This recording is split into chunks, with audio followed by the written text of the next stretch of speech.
Прийшли окупанти до нас в Україну, форма новенька, воєнні машини, та трохи поплавився їх інвентар.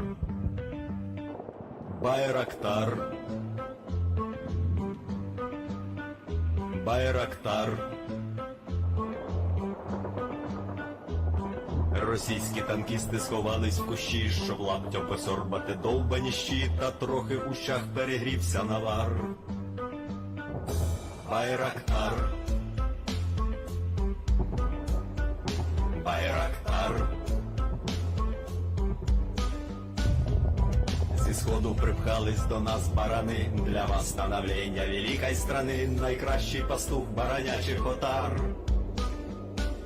Байрактар, Байрактар. Їх доводи, всяке озброєння, різне, ракети, потужні машини залізні. У нас на всі доводи є коментар. Байрактар. Байрактар. Вони захопити хотіли нас зразу, і ми зачаїли на орків образу. З бандитів російських робить примар. Байрактар. Байрактар. Російська поліція справи заводить, на вбивцю рашистів ніяк не знаходить. Хто ж винен, що в нашому полі глухар? Байрактар. Байрактар. Веде пропаганду кремлівський урод, слова пропаганди ковтає народ, тепер нове слово знає їх цар.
Hello everyone, I'm the Enforcer, and I'm accompanied by Enforcer Matt. Good evening, everybody, and welcome to day 101 of the news. And with that, we're going to be covering the past 24 hours of the war in Ukraine here on day 101. As this day is now over, the Ukrainians have now stepped into the next phase of this war, 100 days after it started, and we're now into the 101st day of this war. Honestly, a great achievement, an incredible feat, And considering that it is a defensive war, while of course a war dragging on longer and longer is usually not a good thing, it's usually not a good thing for the attacking army. And so while it's a terrible thing for the Russians, it is worthy of celebration and just overall, I guess you could say, fanfare for all of the Western countries and also Ukraine itself, considering that the longer defensive war goes, the better off your military and your country is, considering they have not lost yet. So with that, before we move into tonight's stream, I do have to say that the Lee Spring Army Wants You merch is going off the store at 12 p.m. Eastern Time tonight. So this stream has just started at 10 p.m. Eastern Time, so that means in a little under an hour and 30 minutes, that merchandise will be off our store. So if you would like to support our channel and also get some really cool merch out of it, of course, the Lee Spring Army does want you, and a lot of people may see that poster on your shirt and may want to join the Lee Spring Army as well. So if you would like to spread the word about our channel in a really cool way and also get something really cool out of it yourself, make sure to go over to the Enforcer store. The link to that merchandise store is in the description below, and go check out that merch because it is really cool. So with that, let's get into tonight's schedule for the news. Starting off, we're actually going to be starting in the location unknowns. Now, tonight's title is a very interesting one because it's about the vaguest one I've done. The Russians have tried but failed. What have they tried at? Well, it's a little bit of a long story, actually, but we are going to get into that here. It's mostly around the northern Donbass area, but of course we'll cover that later on in the stream. So we're actually going to cover all of our location unknowns first, and then we're going to backtrack and cover our Belarus news and Moscow news. And then once we cover all of these pieces of news, we're then going to move back down to the Kharkiv area. But before we do, we're going to answer 3 questions from the chat. After we answer those 3 questions, we'll then cover the Kharkiv news and the northern Donbass news. And then we're going to start moving back down from the Donbass area towards the southern Donbass, which is the Donetsk Oblast. But before we do that, we'll of course answer 3 questions from the chat again. We'll then cover the Southern Front news, the Mariupol news, all the rest of the news in the Southern Front, and then just making sure we have no international news. We don't have any. After we cover that last piece of Kherson news, we'll then, of course, round back up to Kyiv, kind of going full circle in a way, and then, of course, show the speech from President Zelensky today. And so, of course, we've had nothing but great news today from the Ukrainians. For a while there, it actually looked a little shaky. The Ukrainians were getting pushed back in 3 areas near Lyman, Severodonetsk, and Popasna. But as of right now, the Ukrainians are holding them at both Lyman and Popasna, and they're also pushing them back at Severodonetsk. So we're going to talk about that a little bit more in detail. That's the reason for the video's title being the way it is tonight. But without further ado, let's get straight into those location unknowns and see what the Ukrainians have done today.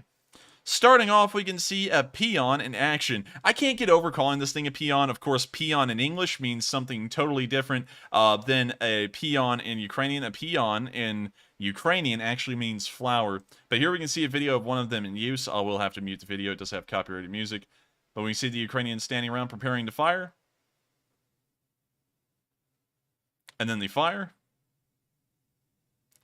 And it rocks the trees, of course, the soldiers, and hopefully that round is going straight into a Russian unit and destroying them. Unfortunately, we don't know what brigade is operating this artillery piece, so we couldn't actually tack down a location as to where this artillery is and what's most likely firing at.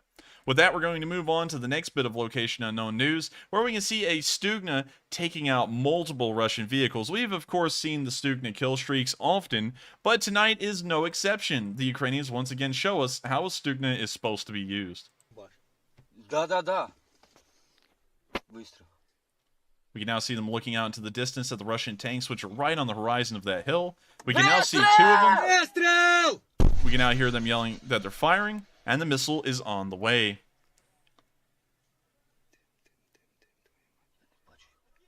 Quick, make a wish.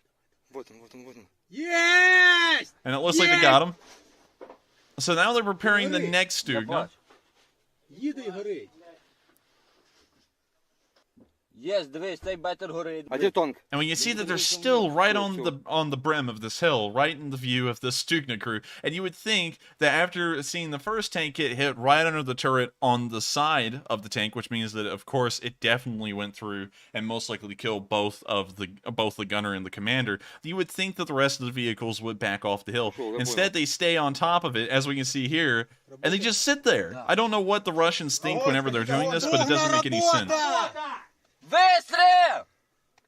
We can now hear that they're firing the Stugna again, and we can see that the missile is on its way.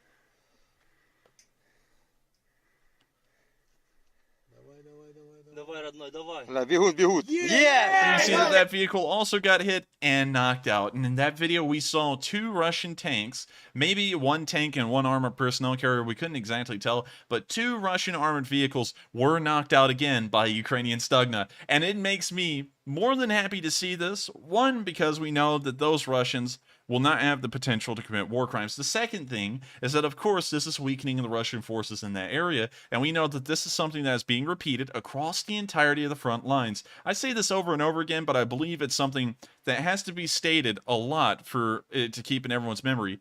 Every time you see one video like this, there are about 3 other instances, most likely, of that occurring today around other parts of the front lines that weren't on film or haven't made it out to us yet. So just keep that in mind, that the Ukrainians are most likely inflicting these levels of losses in places that we don't have on video. So with that, once again, wonderful to see, and we're now going to move on to the next bit of news, where we can see the Ukrainians hitting even more Russian vehicles.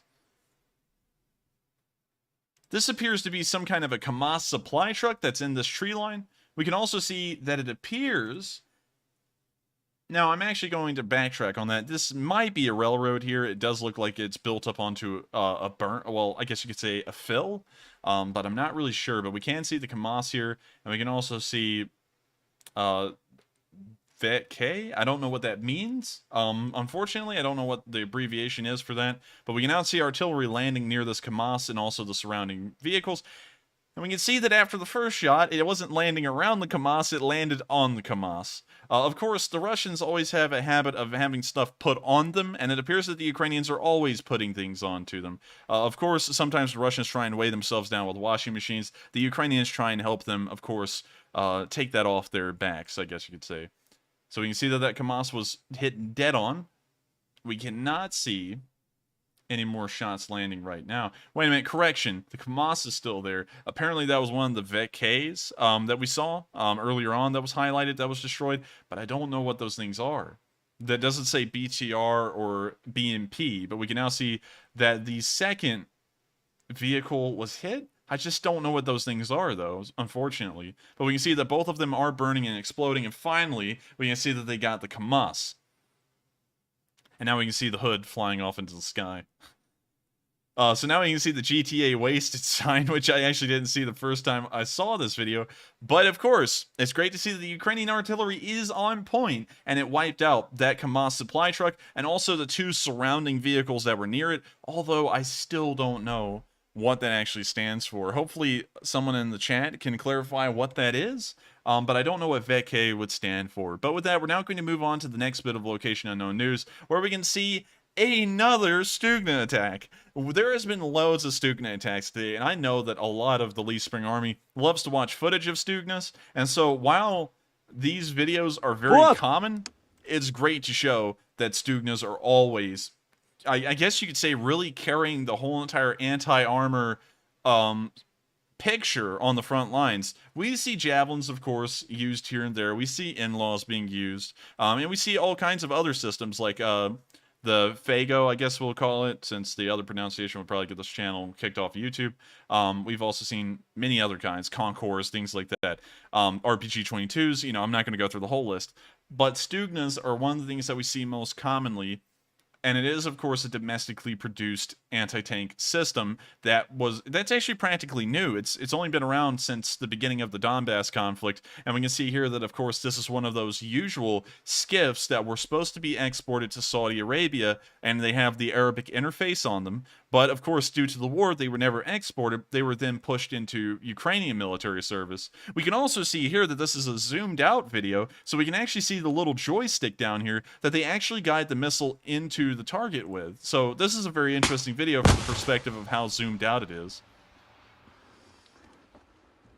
We can now see that he's adjusting the crosshairs little by little with the joystick. Very minute adjustments, and it looks like for the large part the missile is already on its way straight to the target.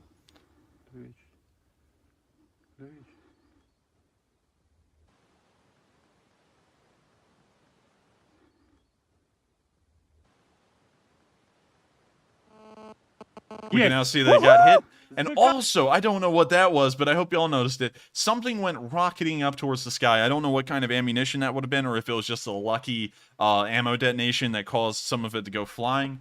Есть. But what on earth was that? Я отсюда вижу. We can now see way out in the distance where that vehicle was hit. It looks like it was probably a good mile to a mile and a half away, which puts into perspective again how effective a Stugna can be. Trying to spot some infantry with a Stugna, and of course the infantry isn't even near the Stugna launcher. They're actually probably further behind it in the woods where the tank can't see them. Stugnas are practically undetectable by the Russians, just because the crew doesn't actually have to be sitting with the launcher to use it. They can be hiding, and the only thing that the Russians would be able to see is the Stugna launcher, and of course you can camouflage that fairly well. And it's incredibly small at that. It's about 3 feet tall, and so when you put all of that into the big picture, there's really no way for the Russians to figure out where the Stugnas are, and that may be another reason why they're so effective, is because they never know until it's too late, and usually by then the tank has been destroyed. Салют. Сука. Красотень. Підари горять. Друзі, доброго дня! Поруч зі мною тубус від нашої української Стугни П.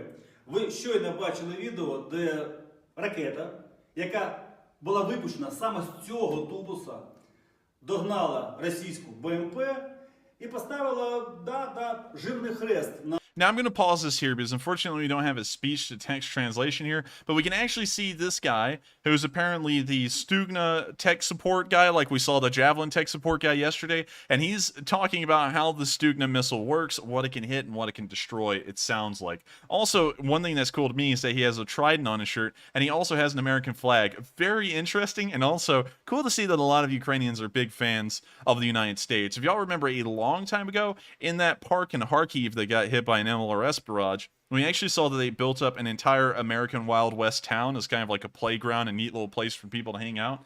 And it's really cool to see that American culture does make it overseas, and that some people actually do like it. So, of course, really cool to think that people imagine the United States as a land of cowboys and, you know, all kinds of crazy things. But still, with that, we're going to let the video continue. На всіх цих освободителях грьобаних. І якщо у вас є бажання, щоб цей тубус стояв у вас вдома, в вашому кафе, в вашому ресторані або, хто знає, у вашому приватному музеї, то у вас є можливість обміняти ваші донати на благодійні квитки. І, напевно, так може трапитись, що вам повезе, і цей тубус з підписами бійців, саме тих бійців, які і знищили російську БМП, буде у вас. That's the end of the video, but I have to say, just based off of this guy's emotions and body language alone, he's got me sold on whatever he's talking about with the Stugna. I mean, like, this guy is passionate about selling this system to the viewers that he's talking to, and I have to say, based off of the 101 days of Stugna footage we've gotten, I would get one if I could have one, and if I was in a situation where I had to destroy a tank. So with that, great to see. Very wonderful to know that the Ukrainians, of course, are still wiping out Russian vehicles all along the front with the Stugna. And so we're now going to move on to our next bit of location unknown news, where we can see artillery over a Ukrainian trench. We can hear the explosions very nearby. The video is only 7 seconds long. We only see this Ukrainian soldier in this very shallow trench, of course, hunkering down from incoming artillery. And listen to that ricochet. Now, that is a sound that you don't really hear often. Let's listen to that one more time.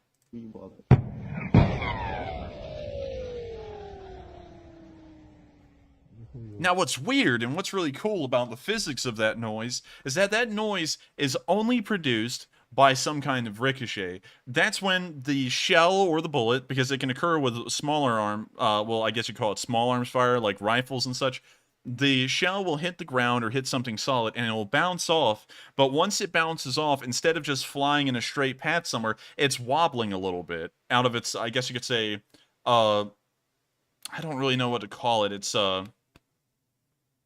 path of least resistance, I guess you call it, like in terms of air resistance. And so it starts to wobble. And when it does all of this wobbling at an incredibly fast speed, it makes this high-pitched little, I guess you could call it like singing sound, like it's screeching its way away. And that's kind of like the sound you're hearing here. And it's really cool because While it does happen, it doesn't happen much, and it's just an interesting phenomenon. So let's listen to that one more time, because we haven't heard that a lot in any video that we've seen. Let's go back to here.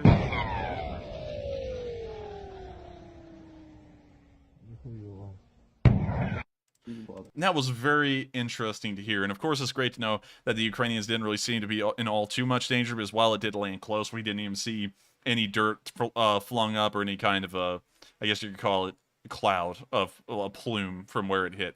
So with that, we're now going to be moving on to the next bit of location unknown news, where we can see explosions from a TOS system. Apparently this is a TOS 2, and I actually saved this to pull it up on stream, because I don't know of a TOS 2. So let's check out the TOS 2 heavy flamethrower system. So this is a TOS 2. Apparently it's loaded onto a truck bed instead of a T-72 bed. So practically the same system, just a different way of carrying it around. So if you were to give a comparison, this would be like the M109 to the Caesar SPG. It's just pretty much the same. I guess, well, that's not true for the M109, but it's practically the same gun, just on a different platform that's carrying it around. So here's the footage of these TOS missiles hitting this village. Of course, once again, if there are civilians in that area, it is evidence of even more Russian war crimes. With that, that's the end of the video, and hopefully the Ukrainian forces were not in that area, and hopefully there were very few civilians there, and if there were any, they were only injured and hopefully not killed.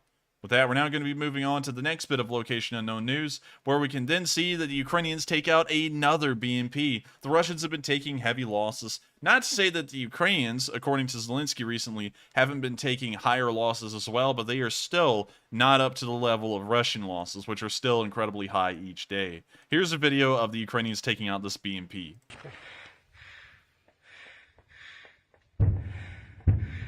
Їби кого-нибудь.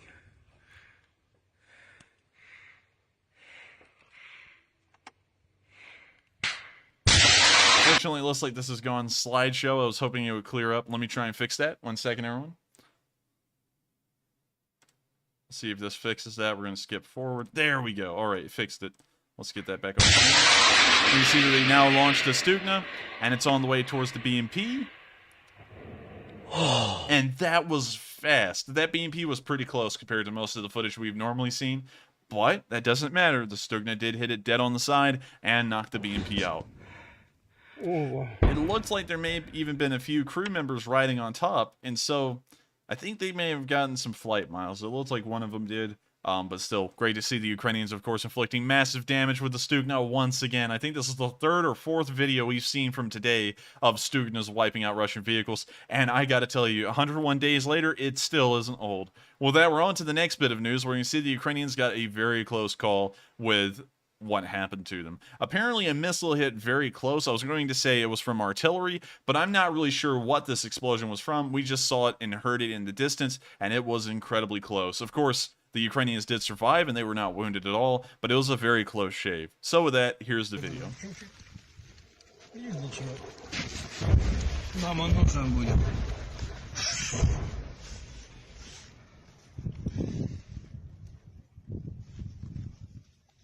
Попиздили кассеты нахуй. А чё разрыва нет? We now see the soldiers looking out into the distance. Now, I have to say, the sky is so pretty that day. I mean, like, that's a great day. If this wasn't a war, that'd be like the perfect day to be out biking, hiking, but of course it's a war, so you can't do any of that stuff. It'd just be a nice day for a drive. And honestly, it looked like that around here. I did get out for a little bit, and the sky was incredibly it was just a really beautiful day here too, but same over there in Ukraine. Нихуя это не кассеты нахуй.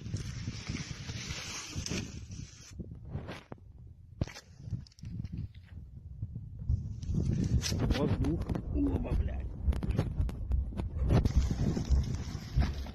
And we now see that they've gotten down a little low, and now I can say clearly that this was definitely artillery. We can see the shell actually fly in. It was right there. You saw it for like one frame. Let me see if I can find it. Not there, not there, not there. Let me see if I can find it again, y'all. Just 1 sec. There it was. That's it, I think. Nope. It was right there. I know y'all saw that, hopefully, that time. Unfortunately, I can't catch it. It's literally just one frame of it flying in. But it was a very close shave for these Ukrainians. Of course, they made it out okay, but that was jarringly close. We can now see that the explosion was very close nearby, but the Ukrainians were okay, and that's all that counts. So hopefully that was the end of the barrage, and hopefully more didn't come in and hit dead into the center of the trench, but I'm assuming it didn't, because of course this video was uploaded, which tells us that they did survive to be able to upload it. With that, we're now going to be moving on to the next bit of location unknown news, where we can see that Ukrainians are laughing while being shelled at. This is once again more evidence of that good propaganda, because even while being shelled, which from what I've been told is one of the most terrifying experiences in a war, because you're completely helpless in the situation, they still get a good laugh out of it. And that says a lot about how little the Ukrainians are scared of the Russians in any way. And honestly, who could be scared of the Russians seeing their, I guess you could say, Carfax at this point. So anyways, here's the video. Я от завжди думав, як я буду себе почувати і поводити, якщо їбане прямо наді мною. Ніяк. Бля, я, ну, типа там кажуть, блядь, всі бояться, ще якась хуйня. Ну, блядь, типа, да, неприємно. О, блядь. О, блядь. Виглядає контузія. And we can hear them getting a good chuckle out of the whole thing. It's insane. Like, I don't think anyone gets a good laugh out of this kind of stuff, but here we can see these Ukrainians getting an incredible laugh out of almost getting blown away by Russian artillery. So let's go and watch that one more time. О, блядь. Виглядає контузія. Всі контузились? Всі контузились? Та ні. Зараз бігати, як не буду. Ой, блядь. Listen to them. I mean, it's insane. They don't even sound the slightest bit panicked. They're literally just joking it off and like, well, it's time for us to get up and go somewhere. And they literally just don't care. It's insane to me. Because while the Ukrainians are brave, and I expect them to be brave at this point, because we've seen nothing but bravery from them, this kind of stuff is nuts to me. They literally just shrug everything off at this point. And not to just sit here and hype them up for a bit, but y'all are seeing this too, and we haven't seen anyone in this war react like this to artillery shelling, rather than the Ukrainians. The DPR, the LPR, and the Russians never react like this to shelling on film. Only the Ukrainians do. So I'm going to let the video continue. А в мене нема.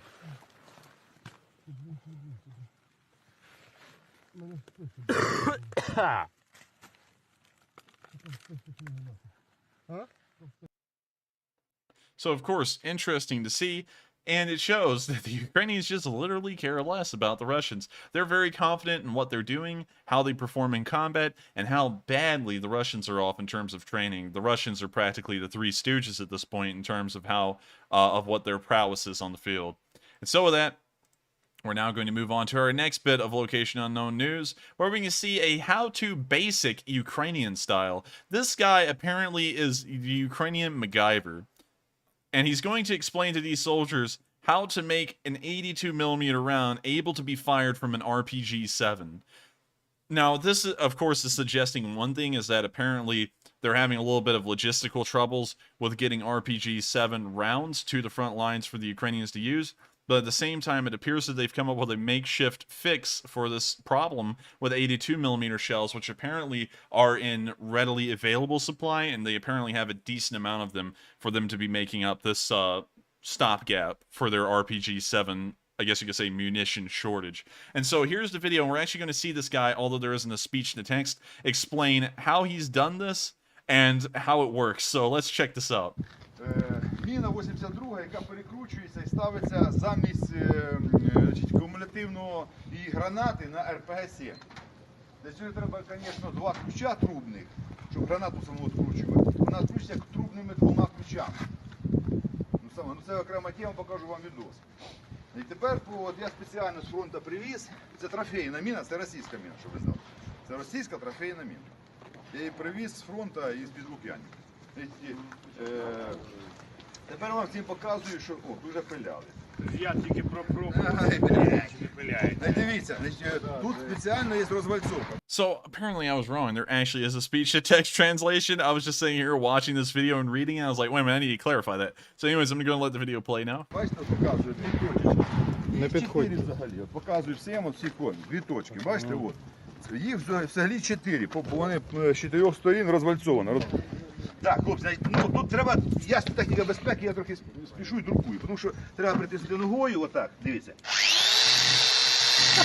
I love this guy. He literally just said, "Safety first, guys," and then he shoves a Dremel onto a mortar that's filled with explosives. Now, I don't think this would pass OSHA regulations here in the United States, but I gotta say that I credit this man for being crazy enough to have the ingenuity of doing this kind of thing, and then sitting there and telling people, "Okay, guys, remember safety first." So anyways, we're going to let the video continue. Also, notice that he has safety glasses on because that will protect you if the 82mm mortar round right under your foot explodes for some reason.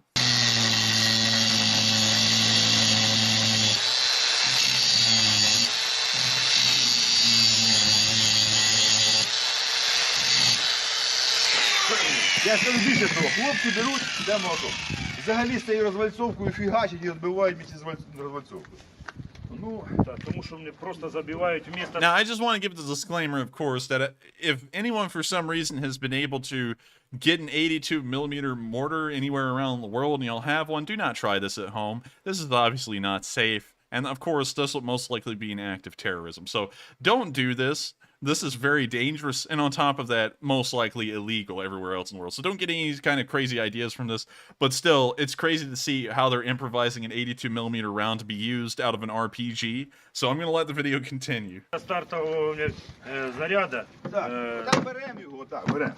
І отак, ви не бійтесь, вона не взривається. Бо народ обсирається, не взривається. Її можна кинути в буржуйку, вона вигорить і нічого не буде. Okay, wait a minute. I got to give a correction here. He's actually not wearing safety glasses. He's wearing reading glasses. This makes it even that much better. Anyways, here's the video. Вигорить і нічого не буде. Now he's slamming the mortar with an axe. You can't make this. This is honestly insane. And I'm just going to let the video continue. It's getting better and better as it goes on.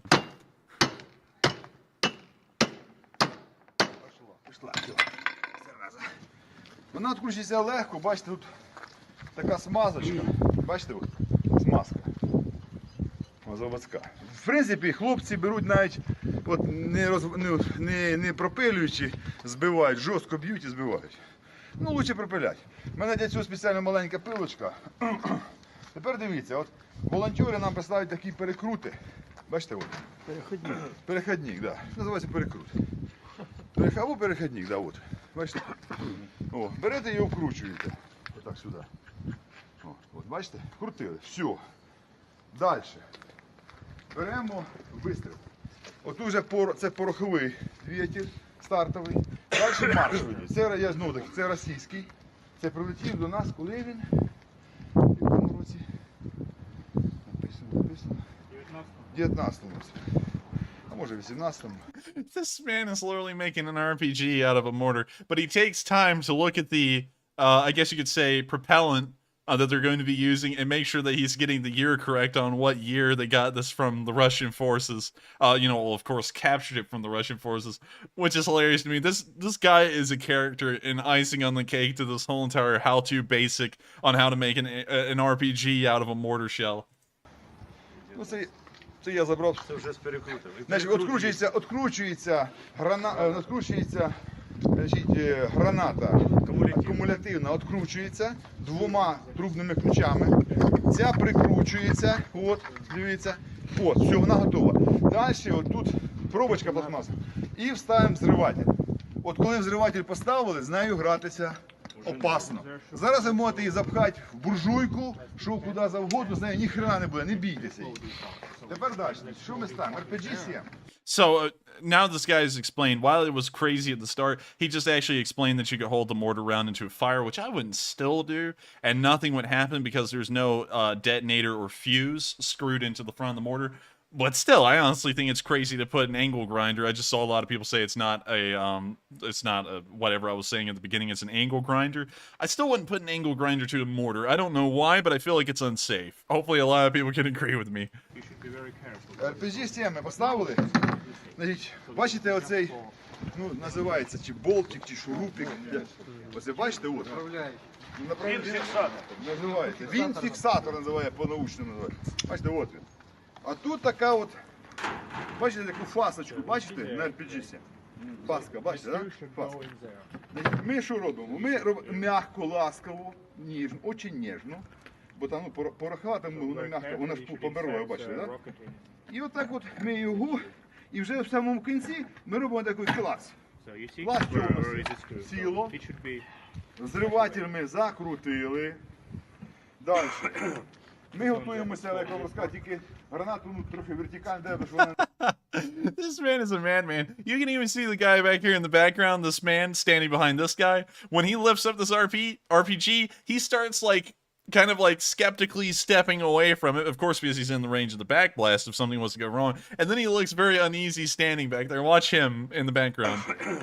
Ми готуємося, як вам розказати, тільки гранату ну, трохи вертикально, де вона не вивалилася, грубо говоря. Ми його зводимо в укритті, зводимо, чи в окопі, чи, допустимо, за углом. Ми зводимо його, ми, допустимо, ми збиралися стріляти. Ми його.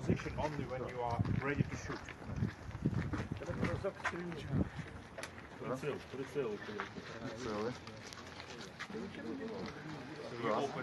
Ми раз, ми присіли, значить, тут револьверна ручка, поставили, прицілилися, значить, взвели револьверну ручку, ставиться на запобіжник. Я не ставлю ніколи, тому що я обично забуваю на позиції знімати його. Бо його треба зняти в останній момент, я його не знімаю. Я виходжу, мене вже цель побачив перед цим, правильно? Я виходжу за угла, бачу цель, прицілився і під углом влупив, тому що це міна. Якщо граната, ми цілимося вже по целі, як вас вчили. А міна, під навісом. So sadly, this video cuts out, but this is the most interesting thing I've ever seen. This man, I saw someone actually put a name for this guy in the chat, and I saw a couple of names, but I have to say, I'm going to christen this man Professor Mortar, because this guy is like the craziest guy I've ever seen. But of course in a really cool way, and also he's very confident in what he's doing, so I'm assuming that what he's doing is actually safe and usable. But at the same time, amazing to see and really cool to see Ukrainian ingenuity coming to light in the smart and the cunning Ukrainians that are coming up with this kind of stuff. Hopefully this is usable. I feel like this will definitely not be used against any kind of armor. This will most likely be used against infantry inside of houses. So I guess you could call this like a high explosive head on, you know, this improvised explosive. But still, a very cool video and a great look at Professor Mortar. So everyone say goodbye to Professor Mortar. Sadly, we will have to move on through the rest of this news. But this has got to be the coolest video I've ever seen. With that, we're now going to be moving on to the last bit of location unknown news, and then we're going to be moving into Belarus and Russia, where we can see some more toasting Russian tanks.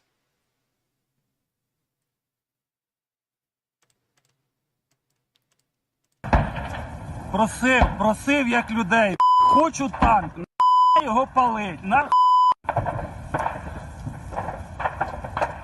Оце той метіса і видержав танкову пушку. Наша робота горить. We can see that the Ukrainians, of course, always enjoy a nice little campfire, and we can see that they're very excited, as you can hear in the tone of their voices, that this brings them much joy to have a campfire, for once, on the front lines. With that, that's all we have for the location unknown news. We're now going to be moving up into Belarus, where, of course, we're seeing a little bit of a trend. I don't think this is going to turn into anything, but it's still something to note just in case if it does, because while I do say that some things are probably not going to happen, of course I can always be wrong and maybe not assessing the situation correctly, but there's always room to err on the side of caution and show this news just in case if it is going to develop into something. Today we can see that the Belarusians are moving more equipment towards the Ukrainian border. Here's a train in Belarus that is starting to move even more Belarusian military vehicles back to the Ukrainian border.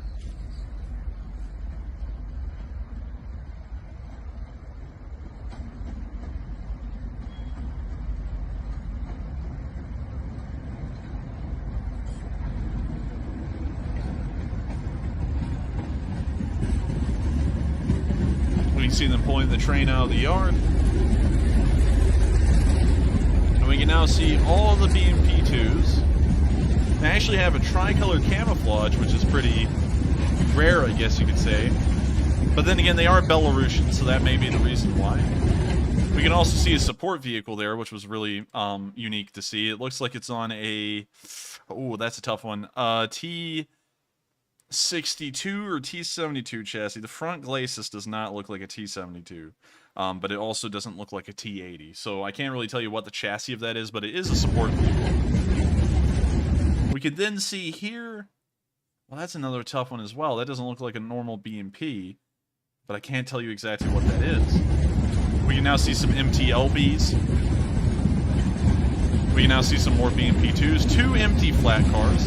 Not really sure why they have empty flat cars on this train. You can see 3 passenger coaches attached on, so I'm assuming that that's the crew for this unit that's being moved towards the front.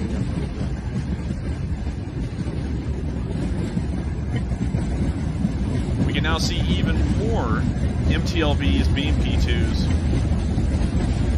A lot of them have red squares on them, which does let us know that these are certainly Belarusian. The Russians either do not mark out their vehicles, or they have some kind of a, I guess you could say, theater marking on them, like a Z, V, O, something like that. The Belarusians use a red square, but they've never actually entered Ukraine, but that's what we've been seeing by and large. Another great example to point out a Russian tank from a Belarusian tank is that the Russians never go through the efforts, for the most part. There is the occasional instance where it's not the case, but they usually do not paint a camo pattern onto their vehicles. And we can actually see that apparently this is some mass camouflage pattern, because the stripes on each BMP are in the exact same like position on the tank, which is very interesting to me. Apparently they actually have some kind of like set standardized paint scheme to put this 3-tone camouflage in, so that's really weird.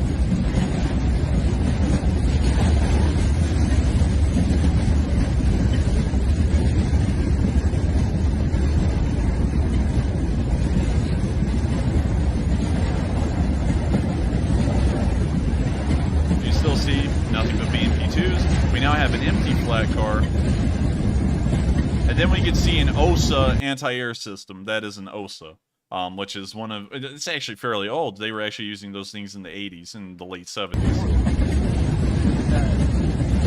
We now see what may be some Kub or Buke systems. We can also see another OSA.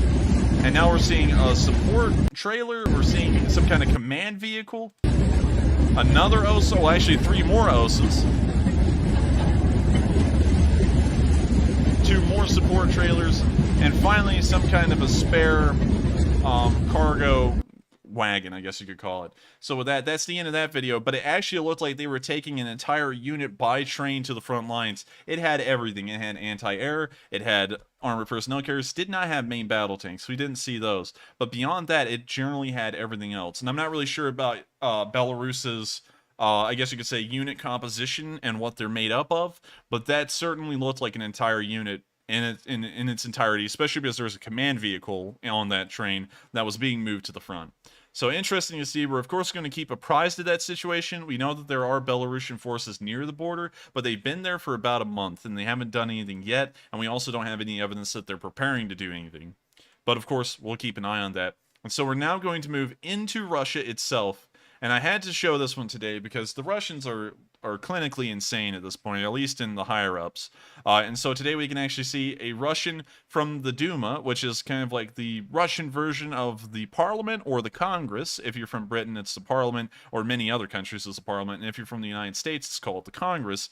And we can see here that this guy is, of course, spreading more BS, and he's even trying to hype it up to expand out into other countries and start trying to start wars there. So I'm going to mute this. Of course, the text is actually going to be out of the range where y'all can see it. So I'm going to talk over this and let y'all listen to the crazy BS that's being propagated on Russian state TV, which is what most Russians have access to only. The internet's largely been censored over there at this point. And so this is what your average Russian is going to be hearing and seeing 24 hours a day, 7 days a week on TV. People here are divided into 2 categories, including those in the military and civilians. The first group fully supports denazification and demilitarization of Ukraine. It's more complicated with the second group. They demand we move on to Berlin, London, Washington. They demand, oh, sorry, the line. These are the only 2 categories. That is how they feel. What we see going on here right now is completely unacceptable. Those deliveries of weapons Americans are attempting, let's objectively ask, do they really think that with their shitty weapons, those bastards really think they'll change the situation? No, they won't. All right, so we're going to take a pause right there, because I don't know what kind of delusional world this guy's living in, but a lot of the Western weapons that have been sent over, we have clear evidence of them wiping out Russian units, like the M777, the Javelin, the NLAW, the Panzerfaust, the 50 cals that we've sent over, the M2s, I believe there's been a very small amount of M4s, of course the Foreign Legion, which is more of like a manpower export from the West to Ukraine. That's been sent over. It's been very effective. They're fighting in Severodonetsk right now. So where is this guy coming from? But I have to show y'all this in its entirety because it's insane what they say. Denazification of Ukraine is to be easily accomplished by erasing its history of the last 30 years. That is foreign to us and hostile towards us. It will be very hard to overcome, especially since these people are now being armed and directed against us. They've fulfilled their task in the West. The ideological front can't be neglected. Working with the population of liberated territories will only get more difficult as time goes by. While Donbass understands it, Kherson region, for example, is a lot more challenging. Great difficulties are still ahead of us, for which we must get prepared. It's not only about American weapons. The struggle ahead of us is long and hard. We need to prepare for that and not to expect that victorious is a very serious process. Since the issues have started years ago, there is not one Ukraine, but many different Ukraines. There is Western Ukraine, Polish Ukraine, Ukrainian-speaking Ukraine. There should be one Ukraine, ours in its entirety. I'm so sick of them.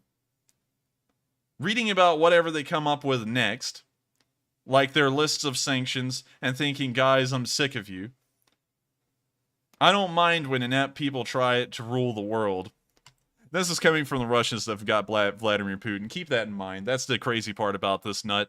It's that he's acting like Putin isn't inept. Look at the war he's dragged y'all into, and look how long it's gone on without anything coming out of it. But it irritates me when they're so nervous.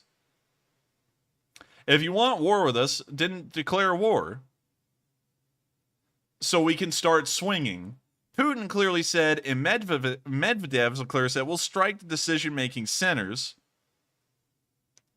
and those are not in Kyiv. We're not going to waver. We're not going to sell you cheaper oil. We knew that our adversary is NATO. All of our weapons were developed not merely for Ukraine, but for a confrontation with the NATO bloc. I think he's also forgetting, this nut's forgetting, that when they designed the weapons, they were designed in the 60s and 70s for the most part, and Ukraine was actually a part of the Soviet Union, so I don't even know why he phrased it that way, because historically, they were as part of the same country at that time, so I don't know why he's acting like we've designed all of our weapons to fight Ukraine, but also the West. That sentence didn't make any sense. Our tragedy is that they create an info wave, but we don't talk enough about our weapons. We could spit on whatever they send to Ukraine. Then how come they haven't? Yes, it's unpleasant, but we have all kinds of more powerful weapons. Then why aren't you using them? We've been anticipating this. Everyone understood that after we destroy all of Ukraine's weapons, which happened long ago, then why are they still fighting? When we destroyed all former Soviet arms, then how come they still have them? The time would come to demilitarize NATO, then why haven't you? Everyone understood that clearly, so just calm down. The guys are doing their job. They're doing it correctly. No, they're not. It's been 3 months. All of the hysteria in the West only confirms that we're moving towards... Wait a minute, let me go back and catch that one. We're moving towards our goal. Of course, we'd like it to go faster, but how could we leave our flanks unprotected? We can't expose Kaliningrad or the border with Finland. We understand next operation may be war with NATO, which won't succeed. We need to accomplish our goals without leaving our flanks unprotected. We have to act in a very smart way. There is a flood of information, including our mainstream media, about how scary and terrible everything is. 500 times per day on every channel, every talk show. They talk about how many more weapons are being sent and how frightening these weapons are. Working with public opinion is crucially important. The stability inside of the country depends on the stability of public opinion. The public opinion, day to night, hears about the characteristics. Wow, that went by fast. Let me go back to that one. Hears about the characteristics of foreign weapons. They don't understand what happens next. They tell us terrible weapons are arriving over there, and they are pretty good, actually. They keep coming and coming. They promised, golly, this guy is talking so freaking fast. They promised not to use them a certain way, but most likely will do it anyway, and that will lead to World War III. Then we're being told, calm down, comrades, everything will be all right. Don't you worry, there's nothing to worry about. It's rolling, those guys will send weapons. And so will others, on and on. They will most likely try to use them. The common man asks, what happens next? The answer is, be calm, comrades. Next comes World War III. Keep on working, don't worry about a thing. Keep minding your business. The nuclear war is coming, that's all. What is that? Is that a normal approach? Is that the way to work with public opinion? I think this is something to think about. These guys, I just don't know if y'all see this too, but this guy was talking 1,000 miles an hour, which is insane because I couldn't even keep up with the subtitles, and I'm trying to talk as fast as I can. But on top of that, what type of fantasy world are they living in? Because the Western weapons have been there for nearly 2.5 months at this point, and each time a new weapon system arrives, we see them doing nothing but destroying Russian units. We've seen the M777s being used to an unparalleled degree to destroy Russian armor, equipment, and personnel due to their precision strikes and also the, I guess you could say, pretty decent firepower that a 155mm shell possesses. Not only does the M777 do incredibly well, but you also have all of the other Western weapon systems that I listed off in the middle of this video that are over there as well. So I don't know what this guy is talking about. I don't know what all of them are talking about, and obviously that's why I showed it, is because they're living in some kind of fantasy land, and they're pretending like, although they aren't, and now their excuse is, and this was something new to me, we're going to move off of that last point, move on to the next one. What's crazy to me is that they keep on changing the goalposts and changing their excuses as to why the war isn't going well. Time and time again, it was, wait, everyone, we're going to put it all together and then we're going to blow through them. And that's not ever coalesced. And now it's definitely not coalescing as things are falling apart in the Severodonetsk area. And so now they're saying, well, the whole reason we're not really going off on Ukraine and just unleashing hellfire on them is because we're waiting for World War III and we've got all of our forces up near the Baltics and Finland. Like, I don't know how Russians actually listen to these changing stories every single day and believe them. If they do, they've got to be blind to what these people are saying. It's obviously a lie. They're changing their story every single day. And no one can reasonably believe these changing stories that the same news organization, which is apparently one of the most popular in Russia, keeps on espousing every single day. It's honestly surprising to me that so many Russian people are gullible and will just believe these people, or they pretend to believe these people, and so whenever they're asked in public, they just say they do, so that way they don't get arrested, because that could be another good reason. But with that, we've now covered our Russian news, which was absolutely insane, and so we're now going to start moving back down into the Kharkiv and northern Severodonetsk area to show how good the Russians are actually doing against these quote-unquote shitty Western weapons. But before we actually get down there and show that, we're going to answer 3 questions from the chat. And so with that, what do we got, Matthew? Okay, so first up from our super chats, we have a $25 donation from Tony Ania, who says, thank you, Enforcer and Enforcer Matt, for all you've done and do. Slava Ukraine and Hiram Slava. Well, thank you very much for the support. It's always greatly appreciated that a lot of people enjoy what we do. Hopefully you enjoyed my little commentary in the middle of that video, and hopefully it didn't get mixed in with what I was trying to read off in the subtitles, because the guy would say something and I'd be like, why haven't you? Why couldn't you? Why aren't you? So hopefully that didn't get mixed up. But I, of course, thank you so much for enjoying this channel. I put a lot of work every day into this thing, and I'm glad that a lot of people do appreciate the efforts. And once again, I did make a promise that the stream would go on until the end of this war, and it's going to report every single day. And so you can guarantee and bet your boots that I will keep on doing this until the end. And so with that, I thank you so much for the support, and also Slava Ukraini, Heroam Slavam. and Herom Slava. I'm sorry about that. But anyways, with that, thank you very much once again, and we're on to the next question. And up next, we have a $21.50 donation from Rated PG, another one of our channel regulars, who says, how long does it take how long does it take to train using a Stugna? As always, I enjoy your work and efforts. Best, and Slava Ukraine.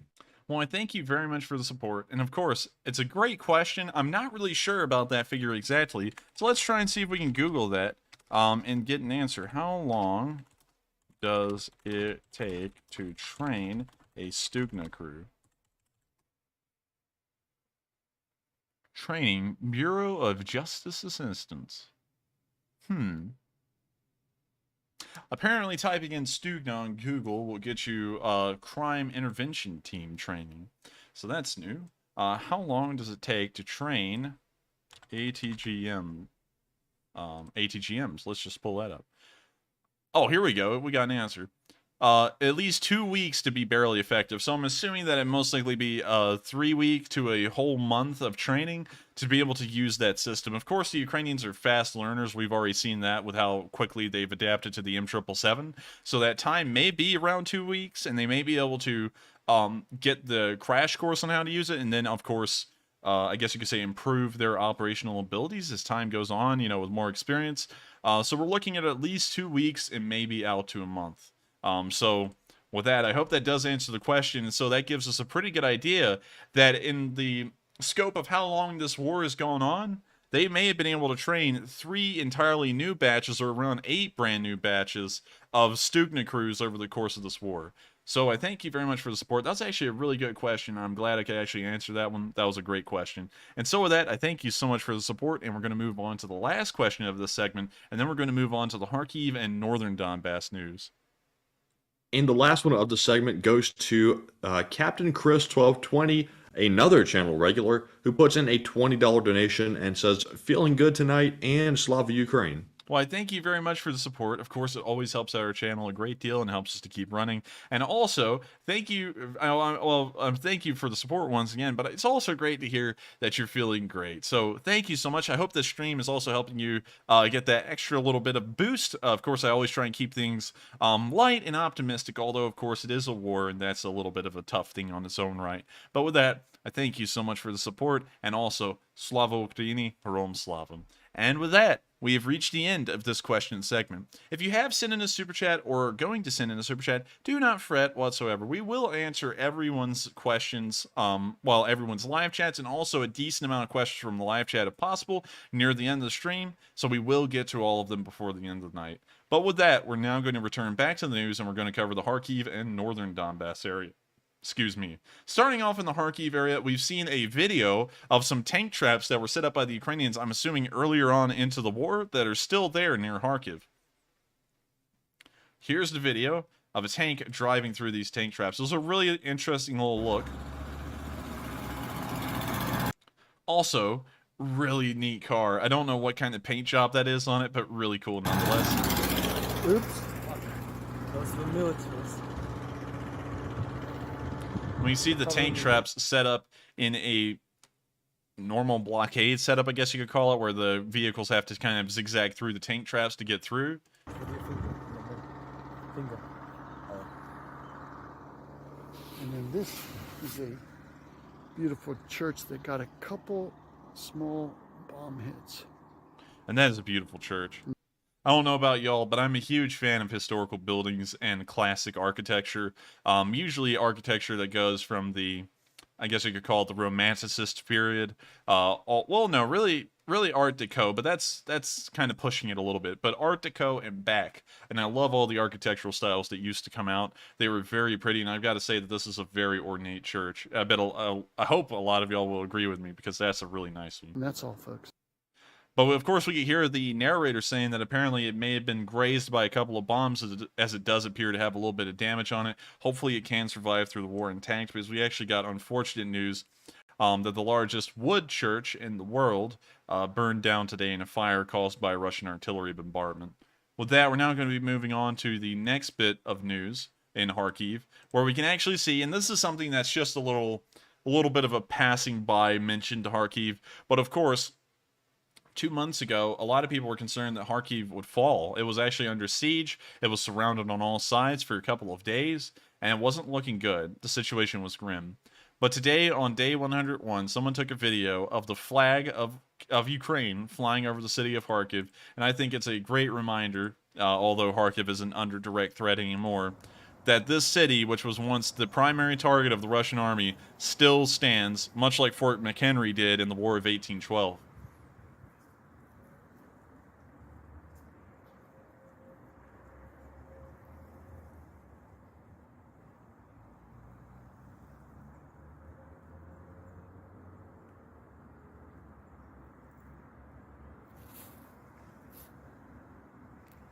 Of course, a beautiful park. Almost like this one hasn't been damaged all too much by the war, which is great. And we can also see that the Ukrainians took time to plant the flower beds. You know, that's really nice.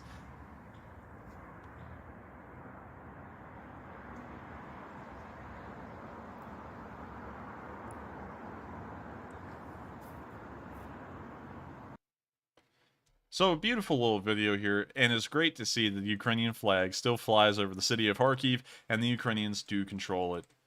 With this in mind, we're going to go and visit the northern salient just north of the city for a second and explain that once again we've gotten no news from the actual front lines here.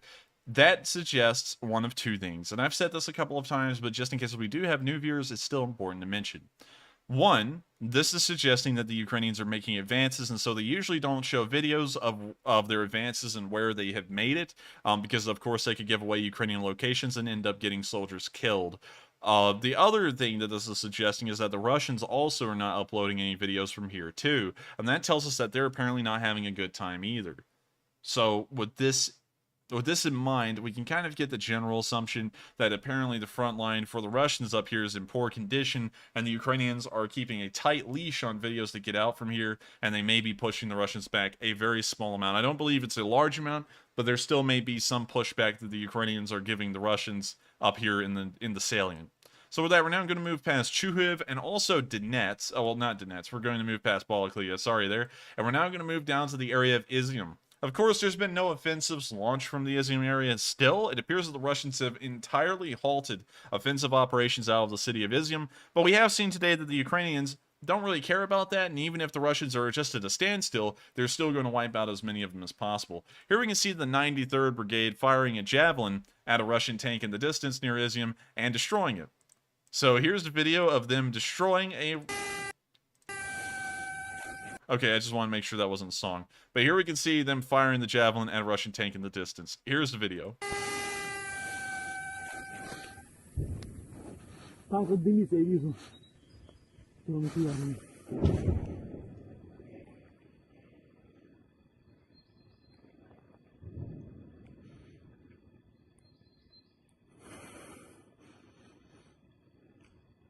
So you see that they're just taking a second to line up the shot, most likely.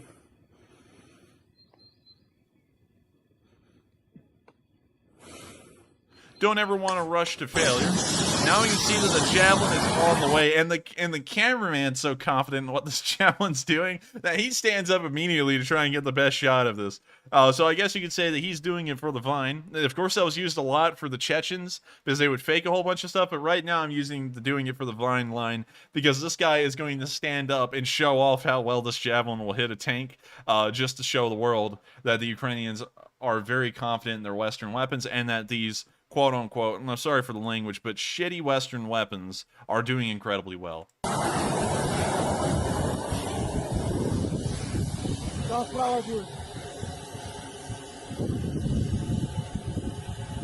And I believe it's already hit, which was incredibly fast. I can't even tell you when it hit the vehicle, but we can see that apparently... Oh, wait a minute, right there. Okay, it never hit the vehicle then. Apparently that was a plume of smoke from something else. We can see the tank get hit right at the very end, right there. Actually, right there. But we can actually hear them screaming at the end and celebrating, and of course, it's super cool to hear that, and it's really incredible to see that how far away that tank was. A javelin picks up a decent amount of speed once it leaves the tube, and so with how long it took for it to fly, I don't know how far that was, at least over a mile, maybe even 2 miles. But wow, what a shot, and they hit that tank dead over the top as well. So that tank is certainly out of action, and the Ukrainians have claimed another kill. Of course, congratulations to the 93rd Brigade for their, I guess you could say, additional kill today, but that's not the only one that they've gotten. The 93rd was hitting Russian tanks today with, you guessed it, a Stugna as well.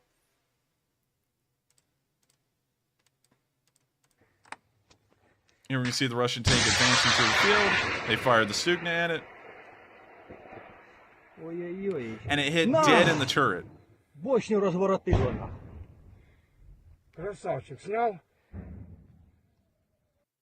Now, while there wasn't a large explosion that occurred with this tank, the reason why is because the Stugna round, when you see it hit the tank, let me show it right here, it's actually hitting the very side of the turret. Usually when you see a Russian tank exploding from some kind of anti-tank missile hit, usually that missile is hitting the very side and lower part below the turret where the ammo carousel is, or it's hitting the lower front glacis and it's shooting under the driver and into the ammo carousel there. A high shot like this is going to kill the crew inside the turret, so it's going to kill the gunner and the commander. It may also severely wound the driver as well, although I'm not really sure about that. So we know for certain that while this tank didn't brew up immediately like we see in most videos, the tank crew was killed nearly instantly. And that's what we're seeing right here. На! Бочню разворотило, нахуй. Красавчик, снял? So I think the Ukrainians just put this Russian crew to sleep, and it looks like they'll be asleep for a pretty good while. With that, we're now going to be moving on out of the Izium area. We don't actually have any more news beyond that. Of course, the front is in a stalemate. It just appears that the Ukrainians got a couple of pot shots off today that were incredibly good. And so we're now going to be moving on into the Severodonetsk area, where we have heard triumphant news. And we'll get to that here in a second, but we're actually going to start off in Lyman and make our way over to the city. Starting off today, we can see that a historic church in the area burned. This is, I believe, a picture of the church. Yes. This is actually the All Saints Hermitage of the Holy Dormition, Severodonetsk Lavra. This is actually the largest wooden church in the world, and it's actually owned by the Moscow Patriarchy of the Eastern Orthodox Church. And so this is practically a Russian asset in a way, because this is owned by the Russian Orthodox Church, and it's burning, and the Russians actually destroyed a historical landmark. This thing's been around for hundreds of years. I believe it's been around for ever since the 1600s or the early 1700s, so a literal half century nearly when you really think about it. And they've destroyed one of their own historic churches in a way. And when you imagine how little the Russians care about historic monuments, even compared to past countries like the Nazis, because you got to remember that the Nazis rolled by this church around 70 or 80 years ago, and they didn't burn it to the ground. Yet the Russians are literally burning down their own history in this war, and it's sickening to think that. This is something that I feel heavily convicted about with historic monuments and such, because you can always rebuild these, but they're never the same. I actually lived in a town that had a church in it that was incredibly famous, and it was destroyed. And when it got rebuilt almost looking identical to the one that was there before, but it just was never the same. It had a couple of things that were off about it, and you knew from then on that's not the original church that was there. That's a reproduction. And so the Ukrainians or the Moscow Patriarchy will, of course, probably try and rebuild this church in the future or just forget about it. But regardless, this is a piece of history in Eastern Europe that will never exist again for future generations to see. And that's incredibly heinous to me. And I think that the Russians who did this ought to be charged for crimes against humanity for destroying such a historic monument to pretty much the culture of Ukraine and Russia cumulatively. With that, I hate to look at that picture. There was also a video today, but unfortunately I couldn't put the video on here. But with that, we're now going to move even closer to Severodonetsk, where today we can see that the Ukrainians have been using an S-300 in the area.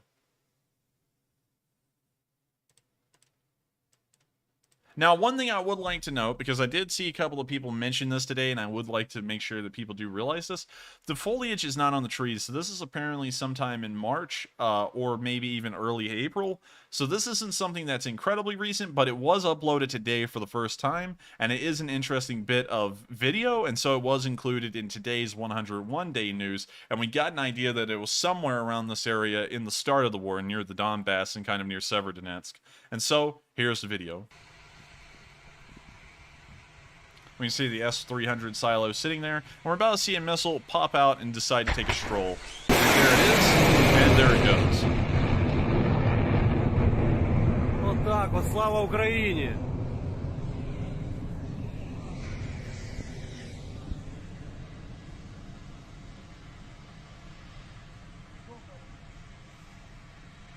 Добрий ранок, ми з України!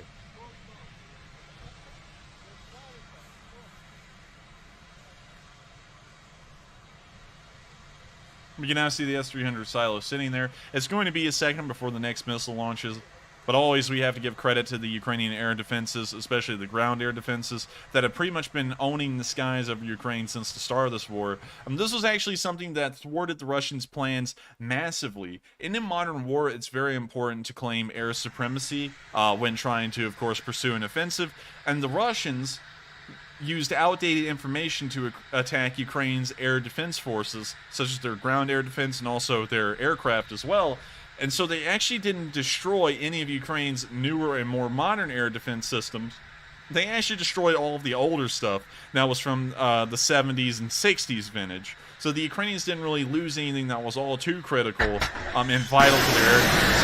Now we can see the next S-300 has been launched and is also flying towards its target as well. Добрий ранок ще раз! Смерть ворогам!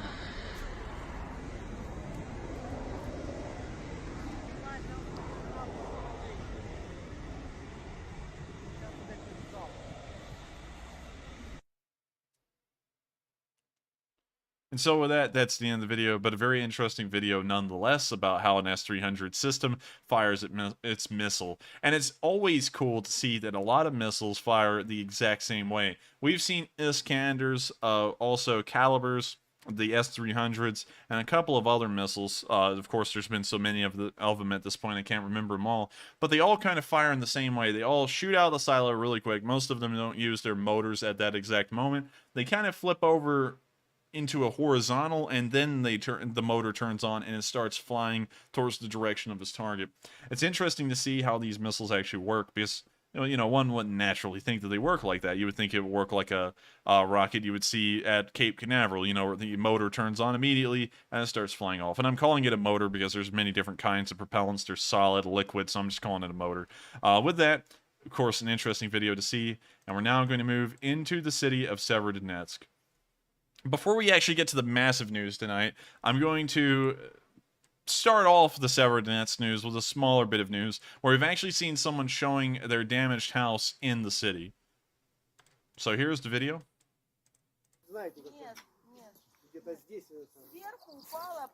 This guy brought us to his house to show us the damage.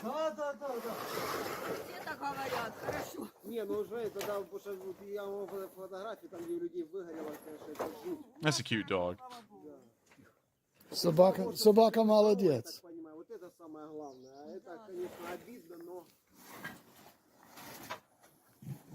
It's got a nice village house, what's left of it. This is his garden. Strawberries, garlic, all sorts of goodies out here. Everywhere in Ukraine, in the villages, they have these small gardens. It's really quite peaceful. So, of course, it's always unfortunate to see the Ukrainians living their lives, have had their houses destroyed. But it was such a cute little thing to see that older lady over there hugging the dog, and the dog was just hugging back with her. It was a cute little thing. So hopefully they can, of course, try and repair the house, or at least live in it. Hopefully it's in livable condition, and hopefully they'll be okay. But, of course, it's a little unfortunate to see. While some people will be angry that the Russians have once again done this to innocent civilian family, the Ukrainians have made sure to take their vengeance out on the Russians today, as we've gotten incredible news that the Ukrainians have recaptured another 20% of Severodonetsk today, and they have now reached back out into the village of Metolkin, which is right on the outskirts of Severodonetsk on its eastern side, and they are now pushing the Russians back out of Severodonetsk. Of course, this right here is just a link to the information and where I got this from. So if you would like to read that in more detail, make sure to click on the link in the description below. It will bring you directly to the Day 101 map. And there you can see this very bit of news. But this is massive news. The Russians are getting pushed out of Severodonetsk faster than they entered the city. And so, at this point, while I was actually a little bit skeptical when I heard some people saying that the Ukrainians had withdrawn from the city to create a kill zone to put the Russians in, I think at this point that's true, because the Russians are getting pushed out so bad. It's nearly like the Ukrainians formulated this plan from the very start, and now they're just implementing it now that the Russians are in the right spot. And that's something that, while it has occurred in history here and there, like, for example, in the Napoleonic Wars, when the Russians kept on retreating until Napoleon made it to Moscow, and then they got him right where he was. They didn't have enough winter gear or supplies, and so they had to start retreating out of Russia, and then they started attacking them on their way out. This is a very rare tactic to use historically, and so that's why I believed that this wasn't going to be what happened. But still, now we're seeing that the Ukrainians are even pulling out the obscure tactics out of history, and they're now using them here, and they're using them to great success. I never once believed that the Ukrainians would actually keep on pushing something on the western side of the Severodonetsk River. I thought for once that they were actually going to take a defensive position, and they were going to retreat across the river and set up a defensive line across the entire length of the Severodonetsk.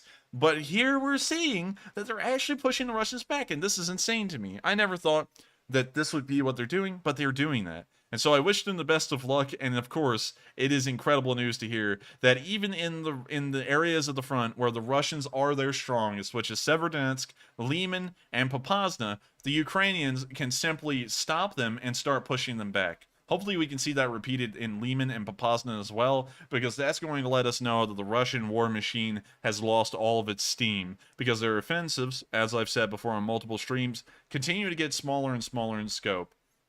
Initially, the offensive was across the entirety of the country all at the same time.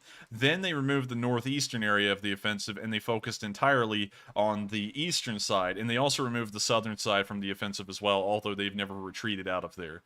Then, after I guess you could call it the entire Eastern Front offensive failed, then they immediately halted all of their operations on most of the Eastern Front, and within that Eastern Front offensive, they formed a new offensive that would focus entirely around Severodonetsk and the remainder of the Luhansk Republic that's still in Ukrainian hands.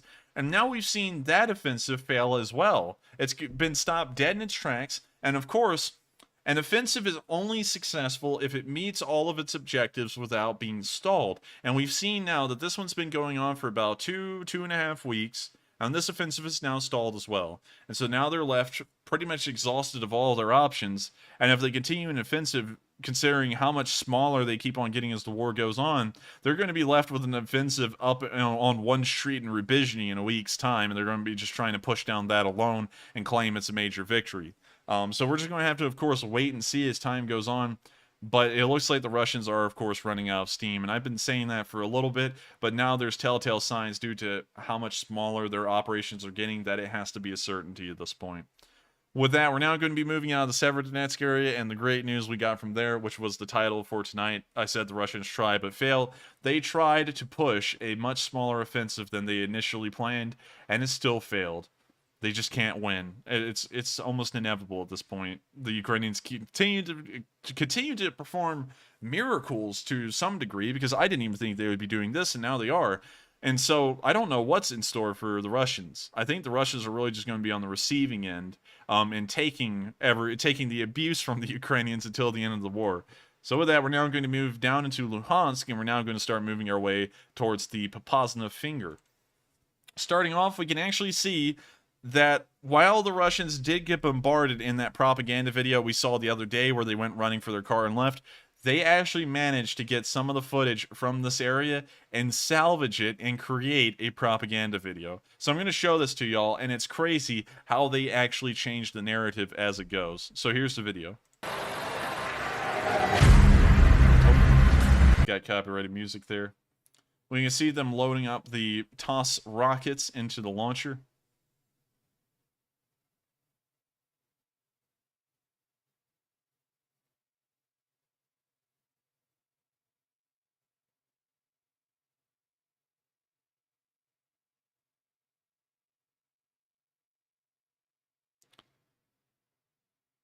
We can still see them loading the TOS.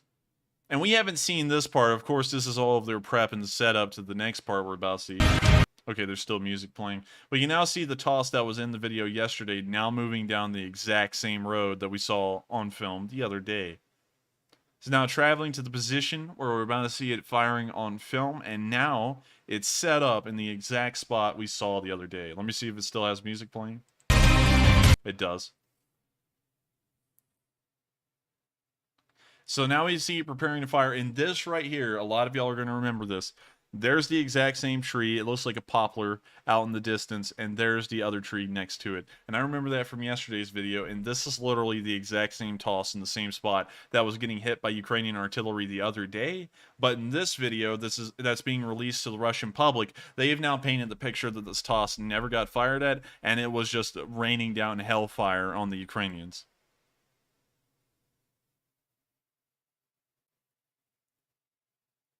So this is actually a different reporter than last time. This is one of the other guys in the group that started running towards the car. But you can see he's standing in literally the same spot that the other guy was in, with the exact same TOS behind him. So I'm going to mute this, see if we have copyright music. We do. You see, they try and soup up this war and make it look really cool on their end, like they're really giving it to the Ukrainians. They're, of course, throwing in some really exciting music, hyped up delivery, and now they're showing the TOS firing. And there's the first shot that... Okay, now here's the insane part. This was the first shot that we saw on film the other day. It was the one-off shot, and then about 30 seconds after this shot was fired, a Ukrainian shell landed somewhere near this TOS. It was very close. We could hear it evidently.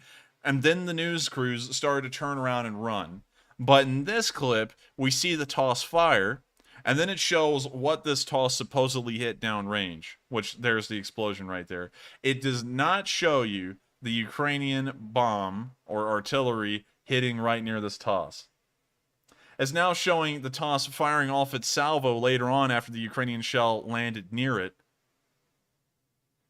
And we can now see these TOS rockets landing out in the distance again, and once again supposedly hitting their target.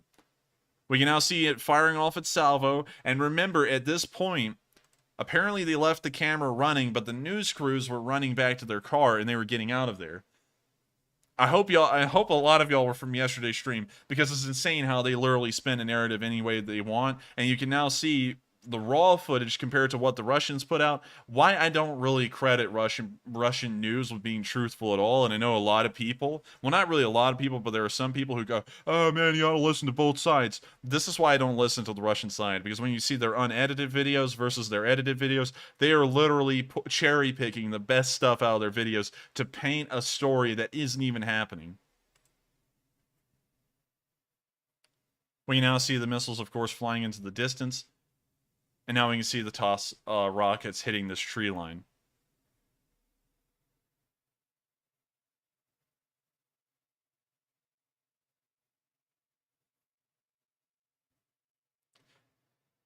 And so now we can see them stowing away the rocket launcher.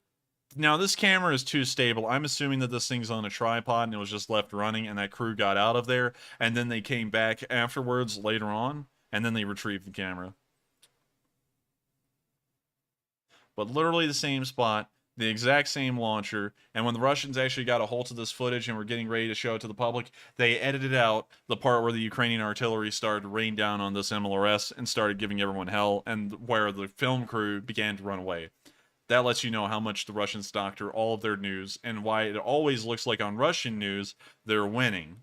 So everyone keep this in context, because there's a couple of people out there who are always going, but the Russian news says that they're leveling the Ukrainians. Just remember, that's how much they doctor every single bit of news that they ever put out, and that's why I don't believe any of it, because all of it's like that. So with that, we're now going to be moving away from that area and the doctored propaganda footage. You can also see the actual footage somewhere in this area from I believe a day ago. I think it was actually up here.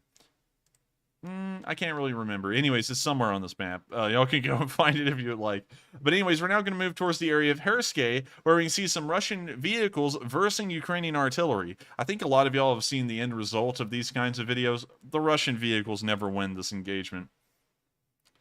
We can see 3 BTRs resting on the side of the road. And so 3 BTRs walk into a bar. Just kidding, they actually walk into an M777 in an absolute hellscape. We can now see one of the artillery shells land directly onto the BTRU-2. We can see another one land directly in the middle, and it looks like it did hit something on the BTR on the right side of the road as a white smoke plume came billowing out of it.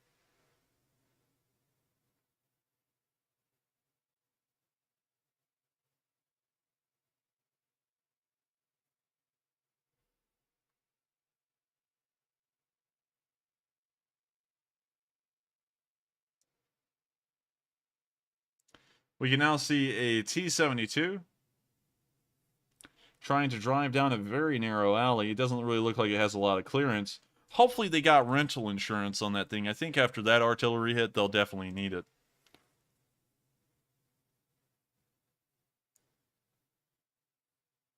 Also, I hope they got theft protection as well, because I think the Ukrainians are going to be nabbing that one if it's still intact after this barrage. But based off of it being hit by 3 artillery shells and also seeing shards of the tank flying off of it burning, I don't know if those are, smoke grenades or not, but I don't think that one's going to be usable.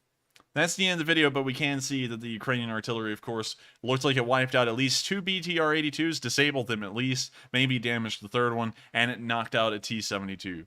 Great to see, and we're always happy to see more of it.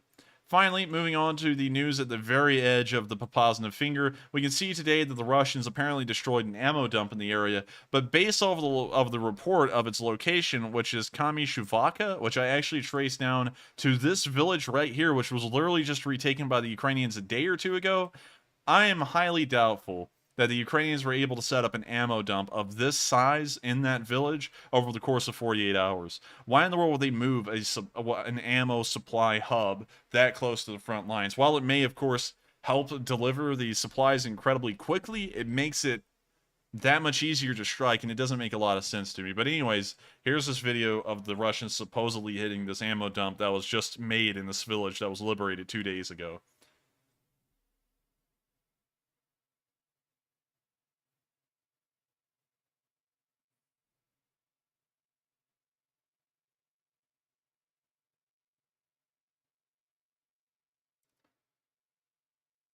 We can now see the Russians peering around the area, artillery is landing in the tree lines, but they never show us any evidence that Ukrainians are there, and this, of course, leads me to say that it's most likely fake. And based off of the last video we saw where they doctored up the footage heavily, the Russians paint any story they want. They'll literally cut a blade of grass and say that it was the Azov battalion that they just wiped out, So I'm not really sure if they're actually hitting anything here, but I would highly doubt it. We can actually see a vehicle down there on the road, and also some soldiers running down the street. We can actually see another one back there as well. So I'm guessing that those are probably Ukrainian. But you can't really tell because you can't really make out if there's a Z on it or not. And where in the world did the Russians invest in a camera stabilization device or some kind of gimbal? This thing is shaking all over the place. We can now see some kind of large explosion occurred down here on this field. But we're not really sure what caused that or why. I'm assuming that a vehicle was hit, but the explosion was incredibly large. That's the end of the video. We didn't really get a lot from it, but of course the Russians claimed to destroy an ammo depot. And just for the sake of showing it, that's what it was.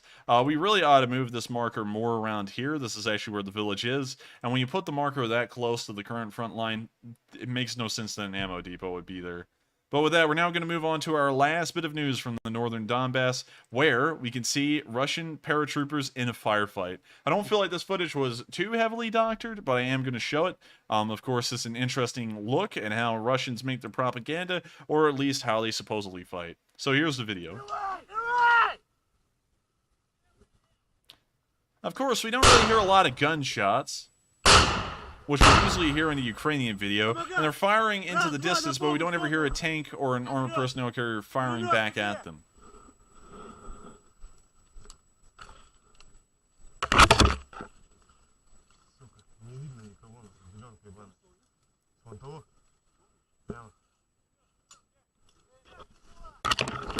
Now we can see them moving through the forest, but once again, no firefight.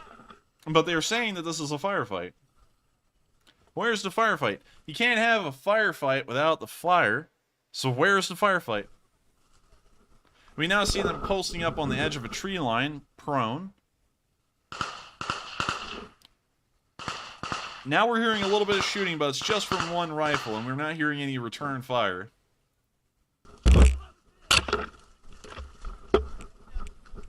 Now we can see them moving onto an open road, walking across it, and then aiming down the road they just walked across, and sitting in the middle of it. This guy... Alright, now this is a class act right here. Look at that. If this guy had just saw a Ukrainian pop up, let's just hypothetically say they're actually around there, and a Ukrainian popped up right where my mouse cursor is, this guy's going to pull the trigger and blast his buddy's legs clean through and bust his femurs. This is just retardation on the next level at this point. Even when they try and show off their elite VDV, and you can tell that they're VDV because they have the faint orange and black little stripe on their uniform, what is this? This is not safe at all. Usually you would think that this guy would have gotten up and passed behind this guy. Instead, he gets up and passes in front of him, while this guy's finger on the trigger, aiming in the distance. This is awful.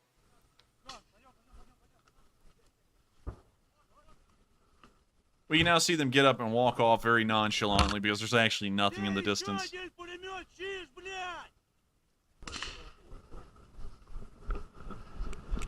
We can now see them, of course, walking through an open field again. Supposedly they're taking fire, but if these are the Ukrainians, they must be blind because these Russians are literally nearly standing up in the middle of an open field, and they're not getting hit. So I'm assuming that once again is another Russian out in the distance that's firing at something.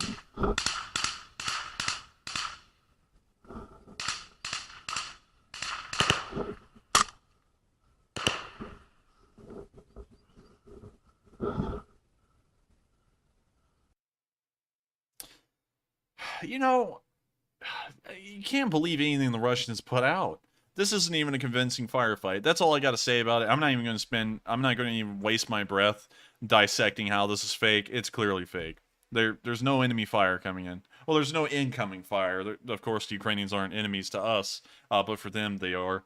But there's no incoming fire. It's just them shooting in the distance. And, of course, doing stupid things that would indicate that there is no enemy around. With that, that's all the news we've got from the northern Donbass. Of course, we don't know much more about this, Popasna pocket rather than the news we've gotten right now. But the Ukrainians are holding them back from the T-1302 highway, and hopefully they will continue to do so and even push the Russians back to the Popasna area. So with that, we're now going to start moving on down to the southern Donbass and also the southern front news. But before we actually get there, we're going to answer another... Excuse me. We're going to answer another 3 questions from the chat. Whoa. And so with that, what do we got, Matthew? All right. And before we get to our other super chats we have here, I just want to quickly mention, this is the last time we're going to mention it for the night. The limited edition merch will end in about 20 minutes. So if you're interested, go check it out. It's at enforcerstore.com. And with that being said, that's the last we're going to mention it. And up first, we have a $50 donation from Khalid Shihadi, who does not leave a comment, but thank you very much, Khalid, for that very generous donation. And I'm going to turn it over to the Enforcer right now. And of course, I thank you so much for the support as well, Khalid. It does help us to run this channel, and we appreciate everyone who does enjoy our content and also want to make sure that we can keep on making it. And so, with that, thank you so much for the support from the bottom of our hearts. It helps us out a massive amount. And with that being said, we're on to the next question. All right, and next up we have a $20 donation from Edward Curl, who also does not leave a comment, and thank you very much to you as well, Edward. And also, I thank you too, Edward. I'm sitting here prepared mentally to try and listen to the question, process it, and then answer it. And so when Matthew sits there and says they left no comment, I'm like, what? I'm like, huh? But anyways, I thank you so much for the support. It's always greatly appreciated, and it always helps us to run this channel and keep on doing what we're doing. And so with that, I thank you so much for the support once again. It's always appreciated to everyone who does send in support. And also, if you would like to support this channel, while I can't thank everyone personally, if y'all would like to hit the like button, it helps out our channel a huge deal, and it helps us to reach even more people who then in return get even more news. Also, I highly suggest that y'all share this with y'all's friends, because a lot of y'all's friends will Ukraine war news as well, and they may not know. Uh-oh. Enforcer, can you hear me? Yes, I can. Is the stream still up? I'm not really sure, but I think we had an internet issue. We did. Let me see. It looks like the stream is still up. We're going to check for a second and see if everyone can still hear us. Can you all hear us? Could you also throw up a poll for that real quick? Yes. Just a second, everyone. We're going to make sure that a technical issue hasn't wiped out the stream, just in case. Okay, so we're getting a lot of yeses. So apparently it was a quick internet outage on our end. That freaked Matthew and me out probably for a good minute. My heart sank when it said that I was offline on the second monitor. So with that, it looks like an overwhelming yes. Apparently it was just a small glitch. Thank God it didn't turn anything off. But with that, once again, return to Edward. I do thank you very much for the support, and it helps us out a huge deal. So with that, we're going to move on to the next question. All right, and next up we have another super chat without a comment from Natoya85, who puts in a $20 donation. And Natoya, for that donation, I kind of got distracted by a chat I just saw over there. Kind of interesting, but thank you very much, Natoya. And Enforcer, would you like to add a few words? Yes, I would. I thank you so much, Natoya, for the support. It always helps out this channel a great deal. And I'm surprised that we're not getting a lot of super chats with comments tonight, or questions. Of course, I'd like to address them if there are, and of course, try and give an answer the best I can. But we're always appreciative of the support, and it always helps us to run this channel. And so, of course, I'm very appreciative to you as well. It does help us out a massive deal. And I thank you so much for enjoying this channel and what we do. And with that being said, we're going to move on to one last question. And then we're going to move on to the Southern Donbass news, the Southern Front, and then the speech from Zelensky. And then we're going to return to the question segment that will go on for the rest of the night. And so with that, what is our last question of this segment? And the last question of this segment goes to, one moment, Old Salty Squid, who puts in a $20 donation and says, "Hi, Enforcers, I'm looking to buy an entry-level drone. What would you recommend? Here's some cash for the Creamer Fund. Thanks to you both for all you do, and Slava Ukraine." And Old Salty Squid, first off, thank you for your support. And I would recommend a DJI drone. I think they're the best in the industry personally. Obviously, don't use them if you're in Ukraine in a war zone, but probably the DJI Mavic Mini is a good start. And I think Matthew's going to be able to answer that question better than me, because I honestly don't know a lot about drones. He was actually the one who picked out the drone we've been trying to use. So with that, I thank you so much for the support, and I hope that does answer the question, at least on Matthew's end, because I think he's more of the techie on that than me. And so with that, we have reached the end of this question segment. If you have sent in a super chat, or if you're going to, do not fret. We will answer all of them by the end of the night, so don't worry at all, and we will get back to them. But with that, we're now going to enter the Southern Donbass and also the Southern front news, and then finally we're going to be reaching Kyiv. I've had a problem tonight with like indigestion and also sneezing for some reason, but we're going to keep on powering through because this train never stops. So with that, we're now going to move down into the area of Orlivka, where we can see that a Russian helicopter was shot down today. Sadly, the video quality is about that of a security camera whenever a gas station gets robbed, but here we can see a Russian helicopter somewhere out there in this grainy footage. Right there, actually. See, you can't even see it, but you can see the little explosion here, and then the trail of smoke as this helicopter then slams into the ground and becomes the next monument to Russia's stupidity. Much like George Patton said that the Siegfried Line was a monument to mankind's stupidity, I believe that every single burning and crashed Russian helicopter is a testament to the stupidity of the Russian government and also the Russian military and how poor they are in actually fighting a war. Now we can see some smoke signals being sent up by the helicopter, and it's most likely saying something like, my contract has expired, now the Russian commanders cannot get me for it. So with that, interesting to see, and we're now going to move on even further down the Donbass region in the Donetsk to our next video, where we can see a Russian helicopter hitting Ukrainian vehicles through its cam. This is apparently done through an Ataka anti-tank missile, which is actually a guided missile, and it's one of the few times that we've seen an example of this being used in the war. We can see the Ataka being launched right there on the normal cam, and now we can see the infrared cam where these two vehicles supposedly are. We can then see the Ataka hit the vehicle near the rear, and we can also see the helicopter do a hard left tilt and start trying to lose as much altitude as possible. Now, the thing is that these could, I'm just saying, with the Russians, you never know.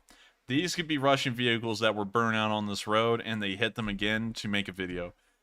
It may be a Ukrainian tank. I'm not going to exclude that from the possibility here. But then again, the Russians fake everything, so I'm never really certain. So with that, very interesting video to see, and we're now going to move on even further down the Donbass to Avdiivka, where today we've seen the Ghetto Cup return.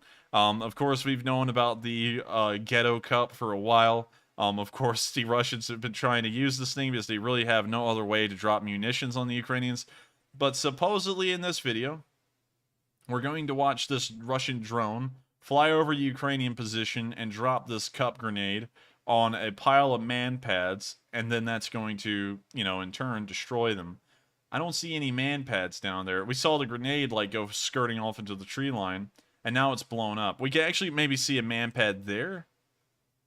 Where did it come from? There's no man pad there.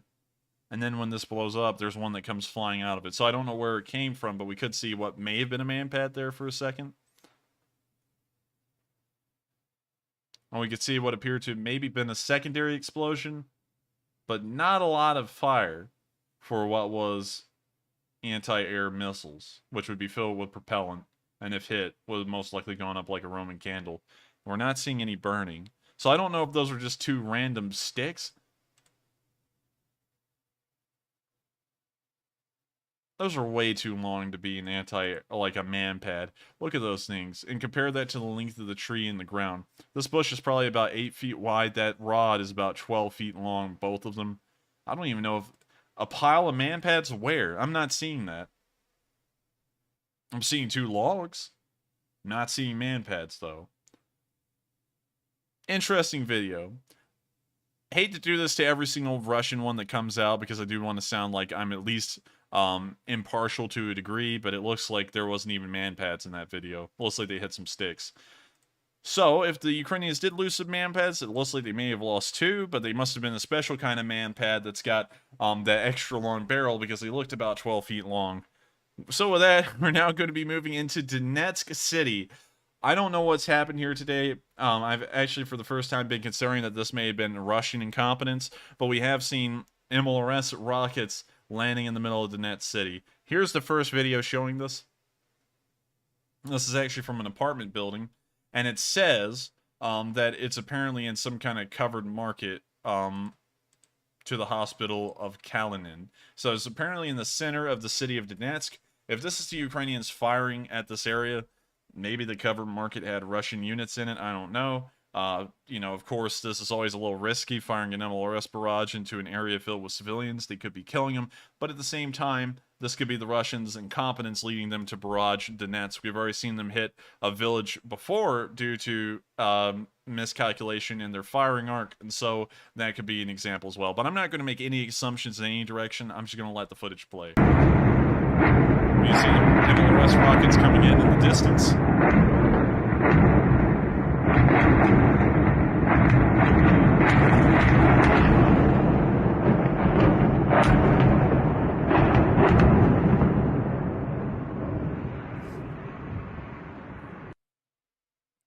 So, very interesting to see, but don't really know who would have done that, because I feel like the Ukrainians wouldn't have done that, because this is uncharacteristic of them. They've never done this before. But at the same time, it seems like it would be nearly cartoon levels of stupidity for the Russians to do this kind of thing to Donetsk. maybe there's some kind of internal strife going on there that we don't know about. That's kind of passing through my head too. I don't really know what to make of this, but here's the second video showing the shelling of Donetsk.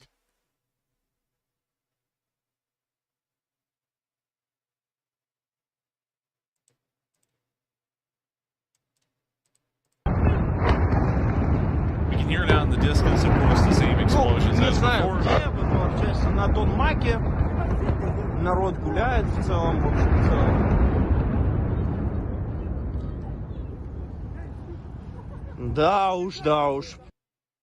I'm just gonna leave that one for what it is. I'm not gonna delve into what it may be. It could be anything. It could be the Ukrainians. It could be the Russians. It could be the DPR. It could be that the LPR has gotten pissed off by the DPR's troops refusing to fight for them, and then they bombarded the city. Can't really say for certain. So we're now going to move on beyond Donetsk, and we're now going to move on to the area of Mariupol. We've gotten another video today showing the situation in Mariupol, and of course, the town has largely been destroyed. We've also heard that the Russians are beginning to bulldoze all of the destroyed buildings in Mariupol, and they're not even attempting to remove the bodies from them. They're bulldozing the buildings with the dead Ukrainians inside, and then taking all of the rubble to a landfill and dumping out the rubble with the bodies.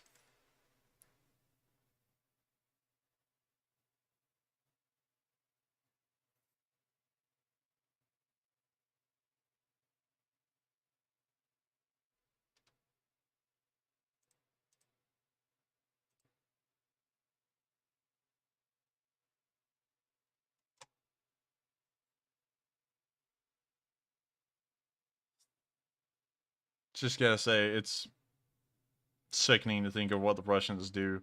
But while the Russians are a very sickening group of folks, you know, at least the military is, and at least some of the civilians back home, although, of course, there are some people over in Russia that do know what's going on, and they're still against the war in any way they can be.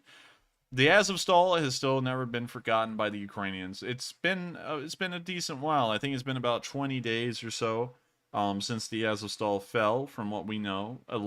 Fell by and large. I don't know if there's anyone in there still. We don't get any news about it. But we did see today that the flag that was used at the Azovstal did make it out of the siege and made it back into Ukrainian hands. And a picture of it was taken today, and the Azovstal flag is going to be going into a museum. And that's actually the war-torn battle flag that was flown at the Azovstal by the Azov soldiers. So a little interesting bit of history there. I bet that's going to be put up in a museum and kept there for an incredibly long time. May even be comparable to the Star Spangled Banner here in the American Museum of History that's run by the Smithsonian up in Washington, D.C. Very interesting piece of history, and hopefully when I go over to Ukraine, the exhibit's already been made, so that way I can take a good look at this very historic flag flown by a group of brave people that we watched day by day here on the stream, and always marveled at their ability to keep on fighting even when the conditions were against them. With that, we're now going to be moving out of Mariupol, and we're now going to be moving on to the area of the front line, kind of in the Zaporizhia area. Here today we've seen a video of a drone, a Ukrainian drone from the 45th Artillery Brigade being shot down by Russian manpad. I'm actually going to go to the first video, this one here, and then I'm going to show you all the extended one. Now, this has got to be one of the wildest videos I've seen. This is actually video from the drone as it got shot down. Here we can see the drone flying. You can see the little, I guess you could call it the manpad missile being launched right there. And you can see the missile flying right for the drone and hitting it, and the video cutting out. That is a wild video. Never seen that before. And while that does seem unfortunate that one of the 45th Brigade's drones have been destroyed, let's look at that video in its entirety and see what it had done beforehand. It's got copyrighted music playing. Just had to make sure. Here we can see a whole bunch of Russian vehicles, again, kind of in a similar factory to what we've seen before. Loads of Kamazes, loads of support vehicles, all marked up with Z's. We even see some civilian vehicles in there marked with Z's.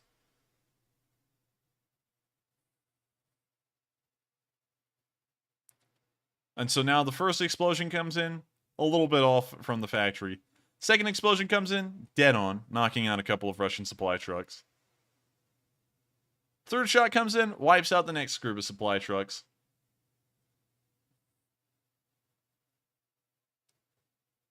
And now we can see the missile flying towards the drone after it guided in the artillery that destroyed about 6 or 7 supply vehicles, and now it gets shot down. So this drone wasn't lost without incurring massive casualties on Russian forces, at least in supply figures.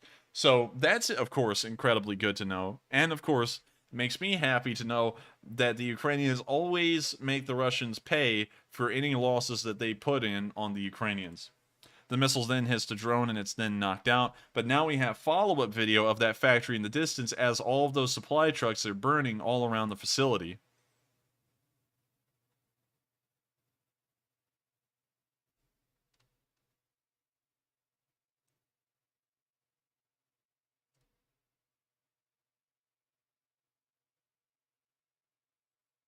We can see that the fires are continuing, and it appears that the fires may even be spreading. This is not a good situation for the Russians, who are somewhat averse to fire. Usually a Russian cannot survive in a fire for longer than a minute or two.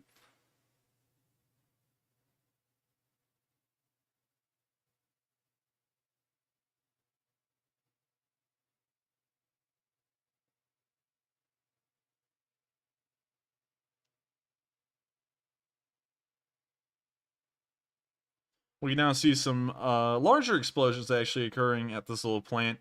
And it appears that the fires that have been caused by the burning vehicles have now caused apparently some kind of oil fire or some kind of ammunition fire, because some of the explosions do look quite violent.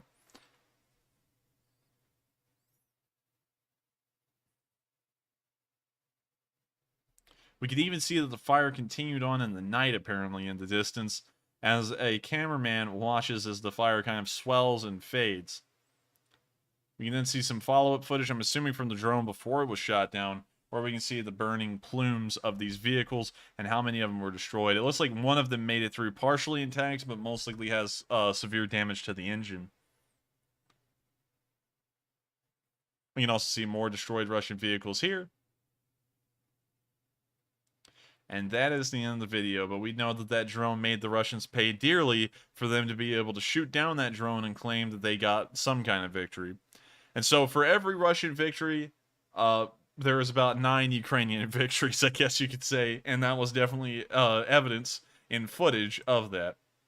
So with that, we're now going to be moving down the front to the Kherson area. We haven't got any news from here. We do know that a counterattack is still underway by the Ukrainians that is attempting to push the Russians back to Novokakhovka and also Kherson, and then eventually push them across the Dnieper River. That's the only direction they could go in, so that's not like it's giving away any kind of vital information. Here we can see in this video today that the 36th Brigade hit some Russians with a mortar, and it didn't hit any Russian armored personnel carriers, nor did it hit any Russian tanks. This hit Russian infantry dead on. Here we can see all the Russian infantry wandering around, of course kind of bunching up into groups here and there. We can now see them moving to a ditch. Now they're moving out of the ditch and moving on further down. Now we see the Ukrainian mortars firing at them. And now we can see the Russian infantry ceasing. We now see the Ukrainians firing even more mortars at them. And it looks like, right there, that a lot of Russians are no longer in this fight. So, interesting to see. And also we can see a couple more that may be sleeping. So hopefully they can get a blanket and maybe a pillow. I feel like it's going to get cold there if they stay there for a really long while. And we can see a few Russians that apparently are still up. But with that, it's good to see that the Ukrainians, of course, are inflicting large amounts of damage on Russian units that are continuing to try and hold their ground in the Kherson area, but it appears that they are failing. With that, we have now gone full circle, and we now return to the city of Kyiv for the speech from President Zelensky here on day 101, one day after the 100th day of this war. Here is the speech from President Zelensky. Українці, українки, всі наші захисники і захисниці, у цей день, 101-й день повномасштабної війни, на Донеччині у Святогірській лаврі згорів Всехсвятський скит. Він загорівся внаслідок російського артилерійського обстрілу. Вже далеко не першого удару по лаврі. Ще у середу від російського обстрілу загинули 3 монахів лаври. Богослужіння змушені проводити у підвалі. Гуркіт артилерії і прильоти російських снарядів у лаврі постійні. І це одна з 3 лавр України. Це лавра Української православної церкви, яку в Москві досі вважають пов'язаною із Російською православною церквою. Навіть це не зупиняє російську армію. Вони готові спалювати все, православні церкви, так само, як і будь-що інше в Україні. За час повномасштабної війни російськими обстрілами вже зруйновано або пошкоджено 113 церков. Серед них є і старовинні, що пережили Другу світову війну, але не вистояли російську окупацію. Є й ті, які були побудовані вже після 1991 року. Всесвятський скит Святогірської лаври почали відбудовувати в 2001 році. Якраз 10 червня була би чергова річниця початку будівництва. Мені було цікаво, що скажуть російські пропагандисти про знищення скиту. Але насправді нічого цікавого. Вони дуже передбачувані. Звинувачують українців у підпалі. Хоча монахи і миряни у Святогір'ї прекрасно бачили, що це була саме російська артилерія. Вважаю, що і ця брехня пропагандистів, і цей обстріл, і підтримка православними ієрархами в Росії агресії проти України – усе це має спонукати Українську православну церкву до висновків. До більш рішучих висновків і до чіткого засудження кожного з тих, хто потурає агресії. Українські дипломати зроблять усе, щоб про цей черговий злочин окупантів дізналися усі в світі. Росія свідомо і системно знищує українську культуру та історичну спадщину так само, як і соціальну інфраструктуру, як і житлові будинки, як і усе, що необхідно для нормального життя.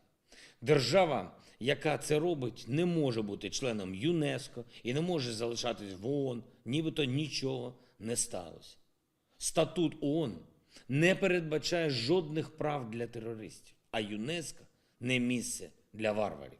Російські війська знову обстрілювали прикордонні райони Сумщини, Миколаїв, міста і громади Запорізької області, Харківщини. Вкрай важкою залишається ситуація в Северодонецьку, де продовжуються вуличні бої.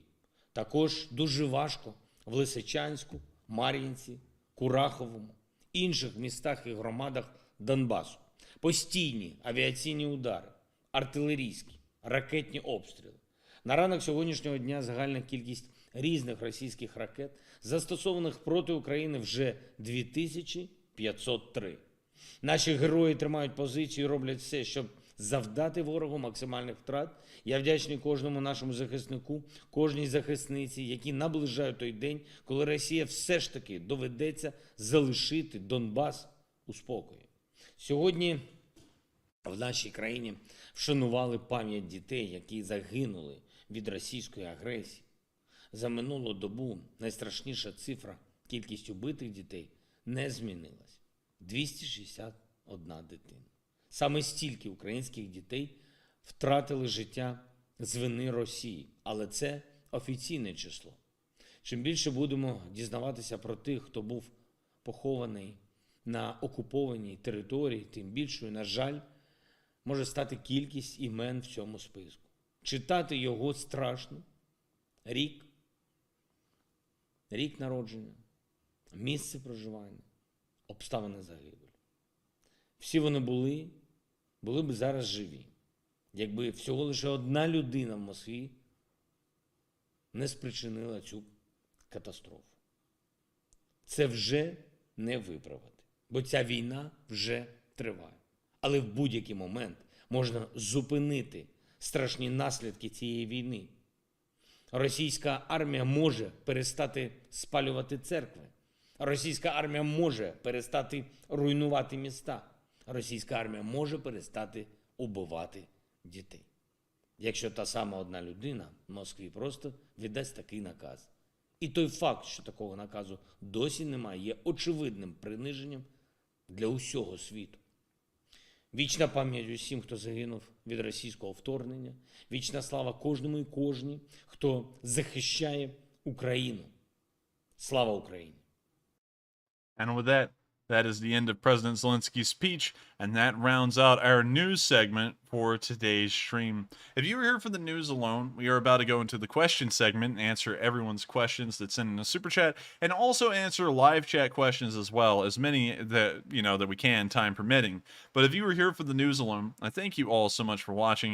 Of course, it has been a pleasure for me to report the news, and if you have enjoyed it, please make sure to like, comment, and subscribe, as we do put out these streams every single day of the week, except for Mondays at 10 p.m. Eastern Time, where we cover the past 24 hours of the war in Ukraine. And we also put up daily summaries in the middle of the day here in my time zone that shows what's been occurring over today.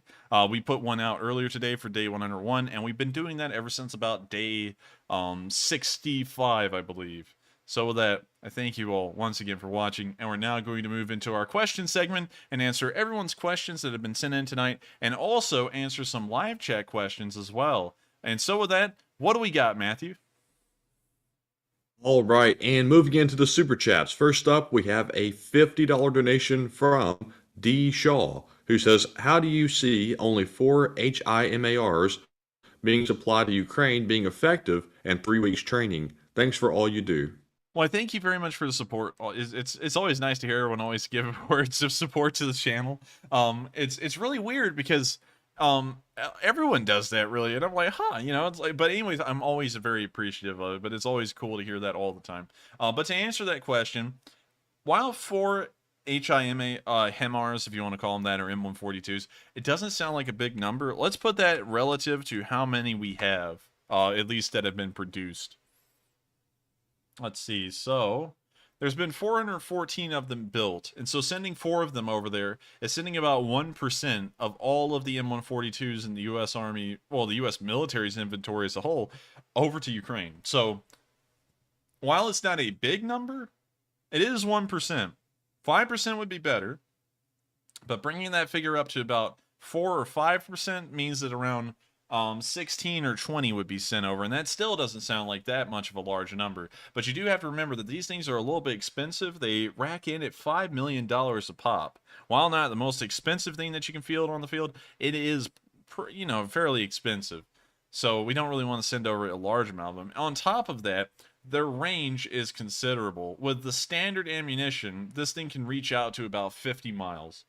So that's actually a pretty sizable range, especially for an MLRS. And also, the caliber of the rockets it's firing is pretty large. Let me make sure I get this correct.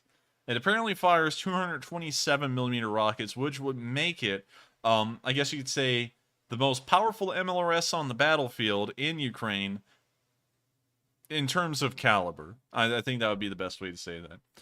So in that regard, 4 of them would do incredibly well. They would be very impervious to counter battery fire. Of course, they're on a wheeled chassis, so shooting and scooting is incredibly quick and efficient for them, much like it is for most MLRSs. And also, due to the caliber of the rockets and also its range and its relative accuracy, it is going to be making a very significant mark on the battlefield.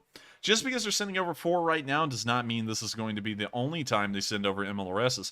They may send over even more, but in a later package and maybe in a larger number. So I hope that it does answer the question, and I do thank you very much for the support. Of course, it's a good question. A lot of people are scoffing at the number 4, but then again, we always usually send over our first weapons in a small batch, and then a larger batch follows. So with that, thank you so much, and I hope that does answer the question. And with that being said, we're on to the next one. And moving on, we have a $45 donation from Nerber777, who says, I have to ask, is Putin working for the CIA? NATO is boosting spending. Finns and Sweden join orcs, lose 25% of military. U.S. wants to shift to China. I'm not exactly sure what that means. I'm not exactly sure what that means either. And if you're asking seriously if Putin is working for the CIA, the answer would be no. I think, there's not really a lot of basis to ever say that about a world leader, and I also not really a big conspiracy theory, kind of going back into something I used to say at the very beginning of these streams. The world is a very simple thing. A lot of people want to think that there's a lot going on behind the scenes that they don't see, but if you've ever actually worked in any kind of organization whatsoever and have actually tried to coordinate anything with anyone, you'll find out it's incredibly difficult to organize a company party, much less try and run some large secret world organization where no one can find out about it and there's no info about it that's available to the public. I mean, like, think of this. Let me just put this into perspective. I play a game, War Thunder, and a Chinese man just got put in prison for life because, once again, for about the 4th or 5th time, someone has gone and taken top secret information and documentation about a vehicle or a weapon in a military. This time it was a Chinese man in the People's Liberation Army, and he literally posted online classified documents and information about the ballistic qualities of a certain kind of ammunition that the ZTZ-99 uses. He's now in prison for life because of that, and it kind of puts into perspective that even stuff that you would consider important state secrets, like how powerful the ammunition is for one of China's most modern main battle tanks, considering that people will willingly release that information about a video game, information like Putin working for the CIA would be out in an instant. The actual control of how information is kept best secret is actually very lax. Of course, governments will like you to believe, much like the CIA and the federal government always tries to perpetrate, that there's a lot of things that people don't know about. Honestly, the amount of things we don't know about is actually pretty small. So with that in mind, to address that first part, no, Putin's probably not working for the CIA. Also, I think you said something about Sweden and Finland joining the Russians. That's not going to happen under any circumstances. The public in Sweden and Finland, and those are democratic countries that do have democratic elections, will never vote in politicians that will be leaning towards the Russian side. They are neutral, but mostly Western leaning. Finally, the last part of that question, the U.S. doesn't want to focus on China. Focusing on China and creating some kind of military rivalry in between the U.S. and the Chinese would not be smart for the Americans nor the Chinese economically, and so generally they want their situation to remain status quo. So I hope that answers the question, and I thank you very much for the support, and with that, we're going to move on to the next one. And next up, we have a $40 donation from Just Lucky, I Guess, who says simply, lunch. Well, can you reread that name for me real quick? Just Lucky, I Guess. Well, I mean, like, lunch is pretty good, not gonna lie. I guess I'm just lucky. Hopefully that's a play on your name, to have lunch, but I do thank you very much for the support. And also, being honest here, I don't actually eat lunch. I usually eat breakfast, skip lunch, and eat supper, or I end up skipping breakfast and lunch, eat supper, and then I have like a larger snack closer to the nighttime or after the stream. So my eating schedule actually usually excludes lunch, usually because Mr. Lunchtime eats most of my food around that time. So with that, I thank you so much for the support. Of course, funny little thing right there. I don't know what lunch is actually referencing, but still, it's kind of just funny on its own. And so with that, I thank you once again, and we're going to move on to the next question. And next up, we have a return of a channel regular, Mr. Cheney. Will Riley puts in a $20 donation and says, Mr. Cheney is not dead, he was hunting. He added a few lawyer faces above his fireplace mantle. He also would like to know that if the Leaf Spring Army were the A-Team, who would be Hannibal and who would be Murdoch? Well, I thank you very much for the support, and it's good to hear you're back, Will. And also, to answer that question about Dick Cheney and the A-Team thing, of course, I'm not really a big guy on pop culture, so I don't actually know what the A-Team is. Sorry to everyone that may disappoint. But if I was to pick people for the A-Team, what were the names of the people we're picking again, Matthew? Hannibal or Murdoch. All right, so Hannibal, don't really know of the characters, honestly, to pick, but if I had to randomly pick, Hannibal would be the Belarusian mustache man, and Murdoch would be Zelensky. So with that, I thank you so much for the support. Of course, welcome back, Will Riley. Will Riley, is of course great to have you back, and it's good to hear that Dick Cheney has entered the chat again. And so with that, I thank you so much once again for the support. It does help us out this channel a great deal, and it's always good to see the running joke is back, and it's still running. And with that being said, we're on to the next question. And up next, we have a $20 donation from Dirty Diapers, who says, Enforcer, thank you, and also Enforcer Matt, for doing what you do and being a fantastic open source intelligence on what's going on in the world that isn't Johnny Depp and the chick that poops on the bed, etc. Well, thank you very much for the support. I actually caught up on a little bit of news at the end. It appears that there was a ultimate double entendre plot twist with that thing, and I was thinking about covering it, but honestly, I'm not into celebrity drama. I don't have the time to do it anyways, and I don't even know enough about pop culture to even know what they've really done, rather than Johnny Depp doing Pirates of the Caribbean. So the only thing I've found interesting out of that entire lawsuit is that they're already saying that Amber Heard does not have the money to pay the settlement. That's always something interesting to me. Is that you would think that celebrities in general would have just gobs of money, but apparently she can't pay a $10 to $15 million judgment verdict, I guess you could say. So kind of interesting to me. But still, I thank you very much for enjoying our channel and also what we cover. Of course, I'm never going to probably cover anything like that. It's most likely going to be kind of like world affairs, world politics, and economics, and things like that, and also war and history. So I thank you so much for enjoying our channel topic and also what kind of news we cover. And also another thing that I'm really happy we don't do is covering extremely trivial things, because there's so much trivial stuff going on in the world that people get distracted by.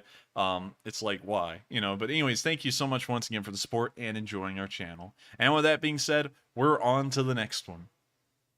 And next up, we have a $20 donation from Fraser, who does not leave a comment. But thank you very much, Fraser, for your support of the channel, and we appreciate you being a viewer.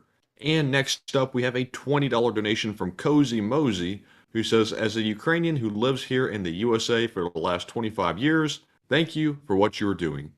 Well, I thank you so much for the support, and it's always good to hear that people who have Ukrainian descent or Ukrainian ties do enjoy what I do. Of course, if you were here for the Day 100 stream, you saw the intro. One of the first things I actually talked about when I heard of the news of the war was my friends in Ukraine, because I had a few, and I was concerned if they were going to be okay. Luckily enough, they are okay. Of course, the time zones in Ukraine pretty much make it to where when I'm up and I'm streaming, they're asleep, and when vice versa, I'm doing the opposite.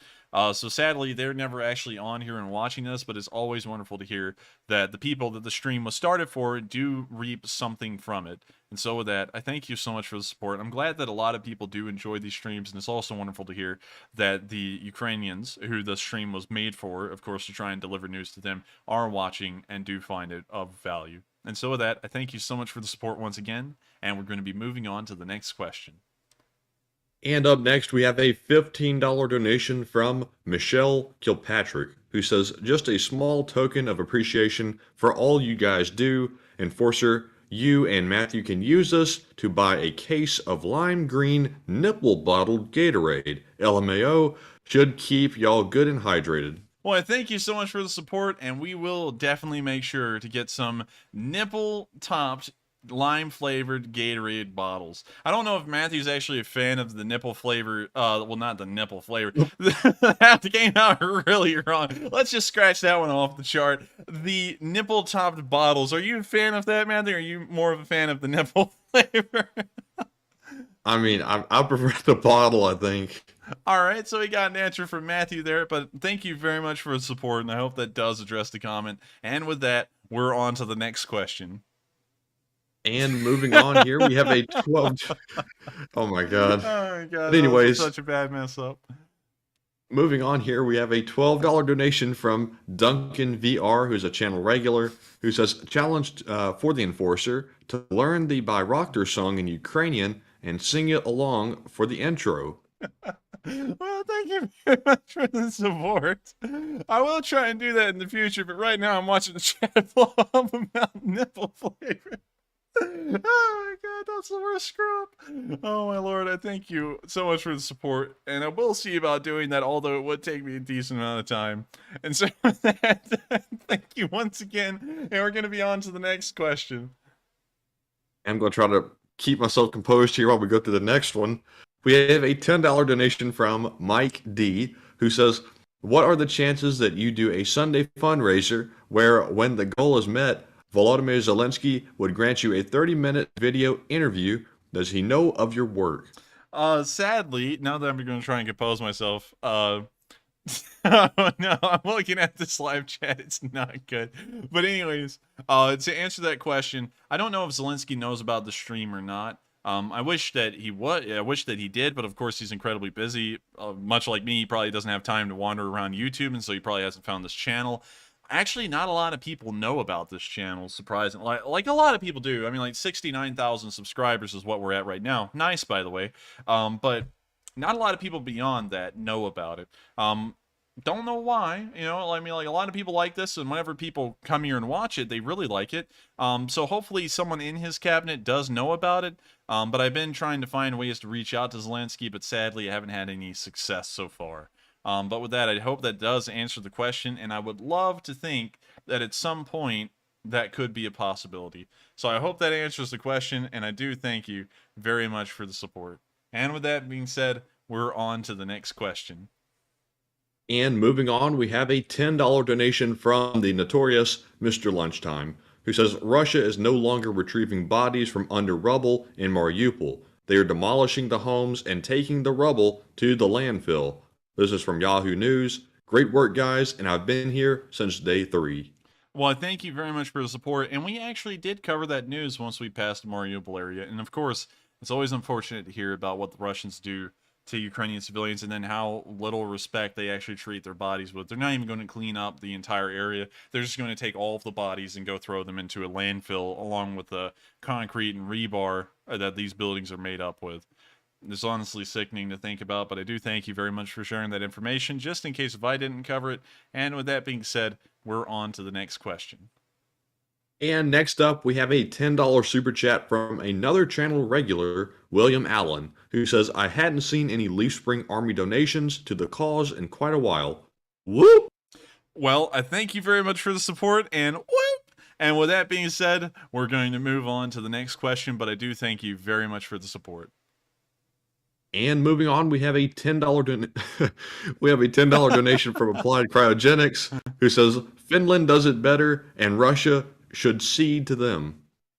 Well, I would have to agree. I think anyone in the world does it better than Russia. I think the Russians ought to just cede to everyone. So with that, I thank you very much for the support. I hope that does answer the question, at least in a way. And I'm sorry if the answers are getting a little bit short. I'm just sitting here looking at this live chat. And oh lord, this is probably the worst one yet. I mean, like, that was probably the worst mix-up. Of course, I mix up words every once in a while, but having flavor and nipple within the same sentence and screwing that up is probably the worst one yet. So with that, thank you so much for the support. I hope I have weighed in on that a little bit, and of course, we're always appreciative of everyone who does support this channel. And with that being said, we're on to the next question. And moving on, we have a $10 super chat from Unk1911, who says, Slava Ukraine. Well, I thank you very much for the support. Of course, it always helps our channel, and we're very appreciative of it. And also, Slava Ukraini. And with that being said, we're on to the next question. And next up, we have a $10 donation from BC Skyman, another channel legend, who says, what is the red triangle near Berdyansk?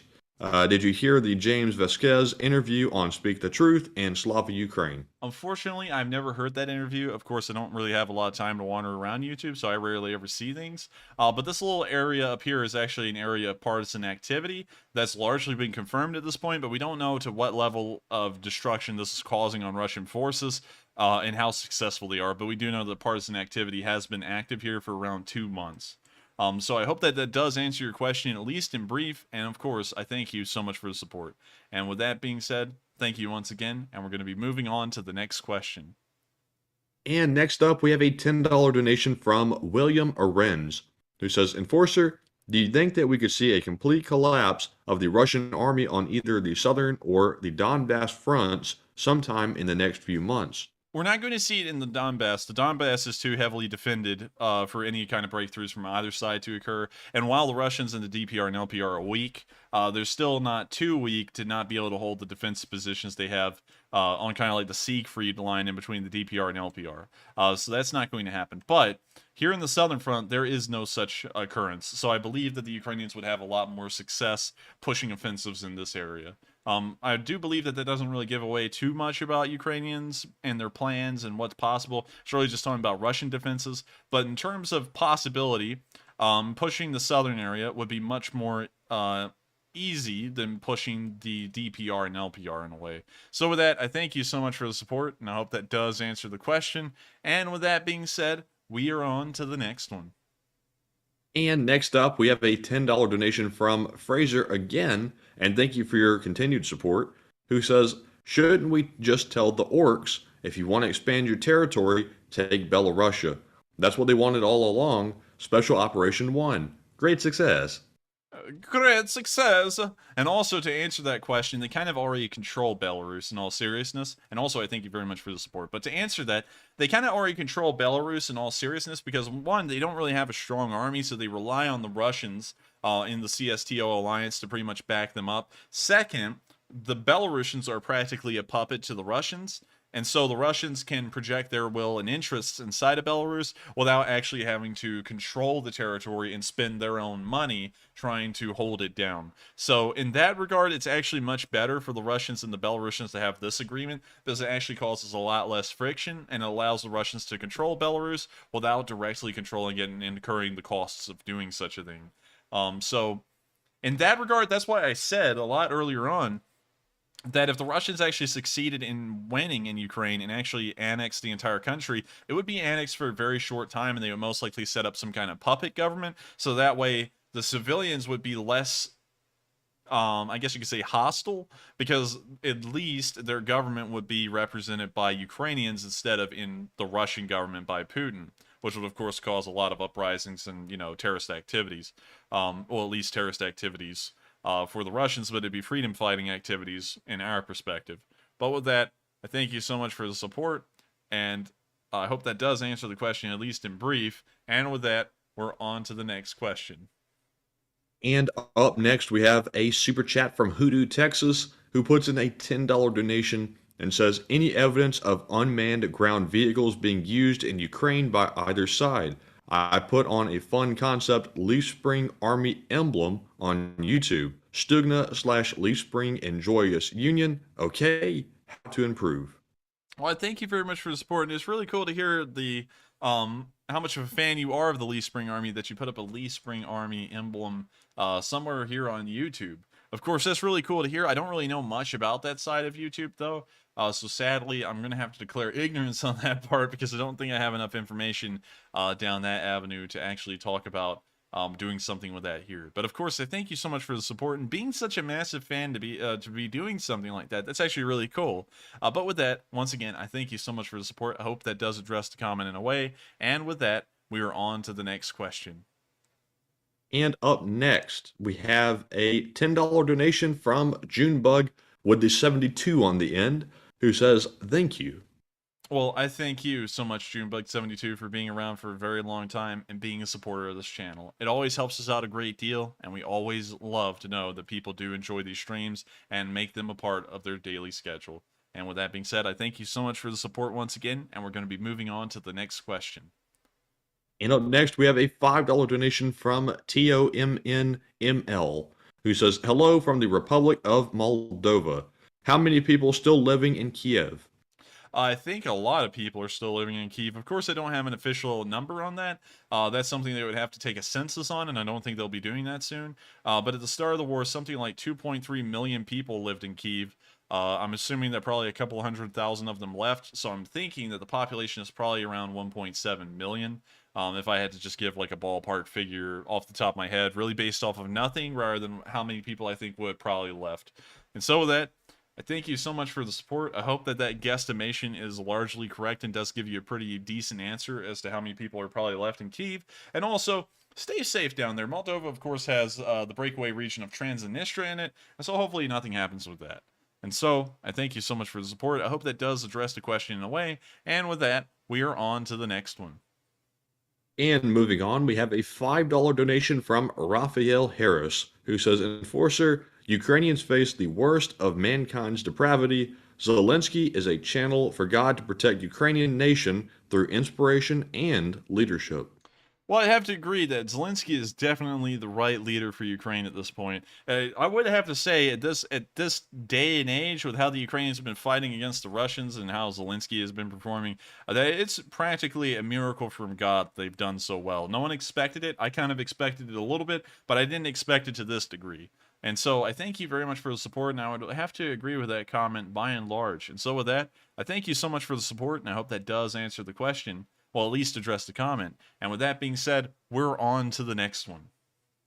And real quick, I want to recognize a $5 donation from G Money.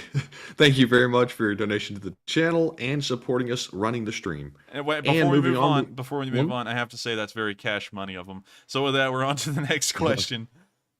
And next up, we have a $5 donation from Ned J10, who says, if Lithuanian citizens can privately crowdsource a Bayraktar, has that given any similar ideas to you, Mr. Enforcer? That's a tough one, you see, because the thing is I'm a YouTube platform, and if I try and do anything like that through YouTube, like, hey guys, let's buy weapons.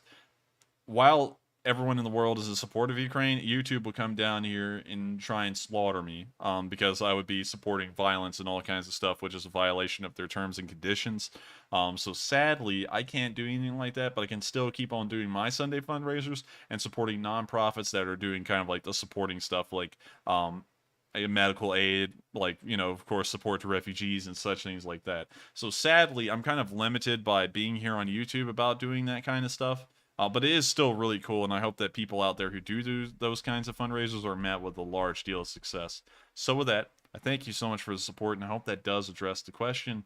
And with that, we're on to the next one. And moving on, we have a $5 donation from Putin will hang in the middle of the Kremlin, who says coffee.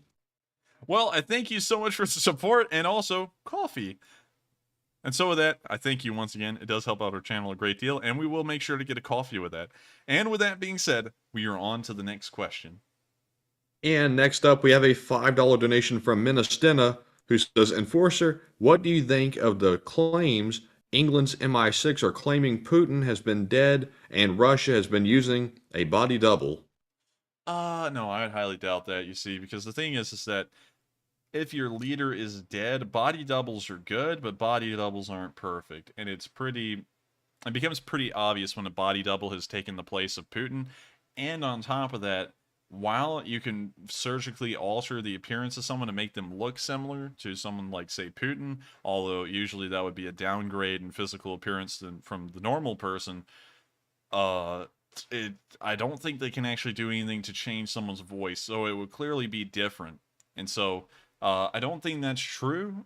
In my opinion, Putin's still alive, because if he had died, that would be a massive ordeal, and there would be a lot of people out there who would be stepping up to take his place in Russia. So no one would actually be apt to try and replace him with a body double, and then give this body double the fake semblance of power. It's never happened in the course of history, and so I would have to assume that it wouldn't happen here. So with that, I thank you very much for the support, and I hope that does answer the question. By and large, I would not credit that to be truthful, just based off a historical precedent. And so with that, I'm going to be moving on to the next question. And next up, we have another. Hold on. That's Cambot visit number 9 of the night, just to keep the record clear there. And it's gone now. So moving on to the next super chat, we have a $5 donation from Putin will hang in the middle of the Kremlin again, who says, I forgot. There's 2 of you. Here's for another coffee. And I'll take this one. Thank you very much. Putin will hang in the middle of the Kremlin. Thank you for remembering me. And I, as well, will get a coffee from the coffee fund and stay awake during the streams even longer. And thank you very much for that. And Enforcer, would you like to say anything about that? Well, I would like to thank you so much for helping my associate, which is my brother. A lot of people ask, is he really your brother? And yeah, he's really my brother. Like, that's no joke. He's actually my brother. So with that, I hope that addresses the comment a little bit, and I thank you so much once again. Putin will hang in the middle of the Kremlin for the wonderful support. So with that being said, how many super chats do we have left, Matthew? So let's see here. 44. We have about 12 left. All right, and with that, we are on to the next one. And next up, I'm going to recognize a couple of donations without comments. We have a $5 donation from Robert McIver, And we also have a $2 donation from Paul Hackett and a $2 donation from Junebug. And let me make sure I'm not missing any here. And that is all of the super chats that we have without comments. And we're going to be moving on to our next one. And thank you all very much for your support. So moving on, we have a $5 donation from CA Lags, who says the appeal to super weapons is a sign of desperation unless you are in a Japanese anime. Well, I actually don't watch any Japanese animes, so sadly I don't really know a lot about that genre. I know, I know there's gonna be people in the live chat, and of course you could try and persuade me, but there's gonna be someone out there like, you should watch Full Metal Alchemist, or you should watch Attack on Titan, or you should watch someone ate my pancreas, or, there's like always a weird title out there, so you'll really enjoy it. And like, while I might enjoy it, I'm just not really into that category. I'm not really into cartoons all too much. So sadly, I've never really watched anime. But still, yes, that's true. When you're appealing to super weapons and the Wunderwaffe, that's usually a bad sign. That's usually a sign that you're losing. So with that, I thank you so much for the support, and I hope that does address the question. And usually also, before there was such a concept as Wunderwaffe, there was the concept of elite troops, and one could see that in the Battle of Waterloo, when the Old Guard was committed to the fight, things were going very bad for Napoleon. So you could kind of say that, in a way, history's always revolved around when things get bad, the Wunderwaffe come out. So I hope that does address the question, and also give a little bit of historical context to it. And with that, we are on to the next question. And next up, we have a $5 donation from Diffuse56, who's a channel legend, by the way, who says, seriously, don't the Russians think how they could move way faster if they didn't keep stopping to torture and murder civilians, burn churches, etc.? I think that they never really think about that. You got to remember that the Russians are largely incompetent. We can see over 3 months of war, they only learned one brand new strategy that was countered almost immediately. So I don't think they're smart enough to think that that may actually slow them down. I think that they may be believing that that actually helps them endear themselves to the locals. So with that, I hope that answers the question in a way, and I do thank you very much for the support. It does help out this channel a lot, and it helps us to keep on running. And so with that, we are on to the next question. And next up, we have a $5 donation from Yuri Bench, who says, Shalom from Tel Aviv. Up to what age can you join as a front fighter in the Foreign Legion of Ukraine? Well, I thank you very much for the support, but like the Fallout 4 meme says, I'm going to have to stop you right there. As far as I was told last by Operator Starsky, the Foreign Legion is not taking any more volunteers, and if they are, you do have to have a pretty decent amount of military experience at this point. I believe it's something like 4 years. So sadly, I would answer that question. It's something like 18. Actually, it's not 18. If you had to have military experience, you would have to be in like your 20s at least. So there's kind of that prerequisite, and also it doesn't sound like they're taking any more volunteers. So if you wanted to go to Ukraine and help out, the best way to do that is to try and volunteer for some kind of logistics position, like a truck driver or something like that, or help out in supporting roles behind the front lines where they produce body armor, camo netting, and things like that, because that's what they need. A lot of people want to come over there and they want to take a shot at the Russians. There's not a lot of people who are going over there and wanting to do all of those supporting things that are very important to a war. Remember, logistics wins wars, and so while you may not be directly shooting at the Russians, your job could be vitally important to the war effort. And so I thank you very much for the support, and I hope that does address the question. And if you are going to go over to Ukraine and help out, I wish you the best of luck, and I hope things go well for you. And so with that, we are on to the next question. And next up, we have a $20 donation from Tedgar, who says, when was the last time we saw new Bayraktar footage? Have Russians managed to counter them? I think the current stage of war has passed by their usefulness. Then again, I am just as gruntled Finn as Turks keep blocking us from NATO. Well, I thank you very much for the support, and I understand the frustration. Being blocked from entering one of the best military alliances in the world is a little aggravating. But to answer that, the reason why we may not be seeing a lot of Bayraktar footage is because of two things. Well, really multiple things, and I'm not going to try and list them off because I can think of some as I'm going. One, they may have all been destroyed, which is a possibility, but I'm highly doubting it. Two, they may be expensive to fly, or they don't have the munitions to really use them anymore. And three, if I had to come up with a third reason, it may just be because they found cheaper alternatives to destroy Russian vehicles with that don't cost millions of dollars like a Bayraktar, and so they're preferring to use those over the more expensive Bayraktar system. They may be intact, it may just be that it's too expensive to actually operate them. So those are kind of like my 3 beliefs as to why we're not seeing a lot of Bayraktar footage. But of course, I could be wrong. You know, there's always the chance that whenever I say anything on this channel, I could be wrong. But that's kind of my assessment of the situation right now. And so I thank you very much for the support, and I hope that does answer the question. And with that, we are on to the next one. And moving on, we have a $5 donation from Daniel Tiglis, who says, excuse me, Lee Spring Army and keep up the great work. And I thank you so much for the support, and I thank you for being a member of the Lee Spring Army. It's always cool to hear people say that they are Lee Spring Army soldiers, and it's really cool to see that a lot of people are into that. So if you are a member of the Lee Spring Army, make sure to throw down a Lee Spring Army ! In the chat so that way we can see how many true troopers we have here. So with that, I hope that does address the comment, and also I thank you very much for the support. And with that, we are on to the next question. And next up, we have a $5 donation from NOYDB, who says, Hi, this is the porn bot. Sorry I damaged the stream. Keep up the good work, and Slava Ukraine. Well, I thank you very much for the support, and it's always good to hear that even the weirdest accounts that we have join our streams do support it a little bit. And so, thank you very much. Of course, no advertising here in the live chat about that kind of stuff. But I do thank you, of course, for the support, and I hope that it does address the comment. Of course, I know you're a normal viewer, you're just saying that, but of course, it's a little funny. And with that being said, we are on to the next question. And up next, we have another $5 donation from NOYDB, who says, Have you watched The Death of Stalin? I forced myself to watch it, and I never regretted a second. I mean, Michael Palin.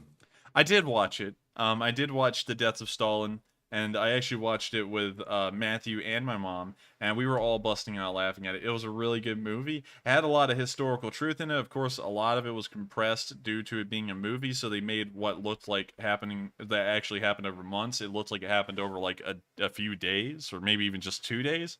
But still, it was a really good movie. It was a very good comedy. And I really do like a comedy that can weigh in real life elements, and they're not just trying to do everything to set up for an immediate joke one after the other. There was some build up in there, and I really like that kind of comedy. So I thank you very much for the support, and I hope that does answer the question. And with that being said, we're moving on to the next one. And moving on, we have a $5 donation from Kevin Scott 76, who says, Sorry, my Mr. Lunchtime story was not a backstory, but a future prediction where he realizes he's been eating for the wrong side and now eats for Ukraine. Well, I thank you very much for the support, and I like that you just sent in a super chat to clarify that, oh, no, it's not a backstory. It's that it's going to be the future. So I thank you very much for the support. I hope that the crystal ball is right and that he starts eating for the right side, because based off of how much that guy's eating, he's probably going to eat the entire DPR and LPR before this war is over. And so, I hope that does address the question, and I thank you so much for the support. It does help out our channel a great deal, and I'm appreciative to everyone who always wants to make sure that this channel can keep on running. And so with that, we are on to the next question. And moving on, we have a $5 donation from CA Lags again, who says, To help with that challenge, I have a singable English version of Bayraktar. Where do I send it? You could send it over my Discord. That would probably be the best place to send it. I usually want to send people there because I don't think a lot of people know, but the email on my channel is a business email. And so I usually just want things like, like information, well, not like war information. I want like channel information, spreadsheets and stuff like that to go through there. And then anyone who has anything else they want to say or add or anything like that, I usually want them to reach out to over Discord. Because that's usually where I go and talk to people, instead of like trying to like take care of business on the email, because then it makes it very difficult for me to find all my business emails because they're hidden amongst, people sending like little mini essays and stuff. So I thank you very much for the support, and I think that would be the best place to send it. So thank you once again, and I look forward to seeing that. And with that, we are on to the next question. And up next, we have a $5 donation from ZH, who says, I understand that a military can culminate, meaning they have no other ability to further offensive operations. Is that happening in Severodonetsk? It does appear to be so. I've kind of covered that one a lot, so I will cover it in brief. We've seen that the Russians and the scope of their offenses have continued to get smaller and smaller, usually halving in size, until we've gotten down to the Severodonetsk area, and now we've seen that this offensive has fallen apart as well. And so in that regard, I don't believe that the Russians will be doing all too much of anything anymore to try and pursue their objectives down there. And so I believe, if that is the term that is used, I believe that they have reached that point. So I thank you very much for the support, and I hope that does address the question. And with that, we are on to the next one. And up next, we have a $2 donation from Mr. Lunchtime again, who says, for an iced coffee from McPutin's on me. Well, I thank you very much for the support, and I also thank you for supporting our coffee fund. It's always very appreciated when people help us to get some coffee and stay awake. I think that my day's nature was what led me to saying that crazy comment earlier in the stream. Well, not really crazy. It was that I like slipped on the tongue and I didn't let my words out right. So I actually sent out 2 words that were supposed to be a couple of words apart at the same time, and that was a terrible thing. But still, I do thank you very much for the support, and I will make sure to drink twice the coffee so that way I can make sure to make less mistakes or make the same mistakes even faster. And so with that, I thank you so much for the support. Once again, Hoodoo, Texas, it does help us out a great deal, and it helps to keep this channel running. And with that, we are on to the next one. And up next, we have a $2 donation from Putin will hang in the middle of the Kremlin again, who says, FN, Russian side of the story. I don't know what that means with the FN. Do you know what that means, Matthew?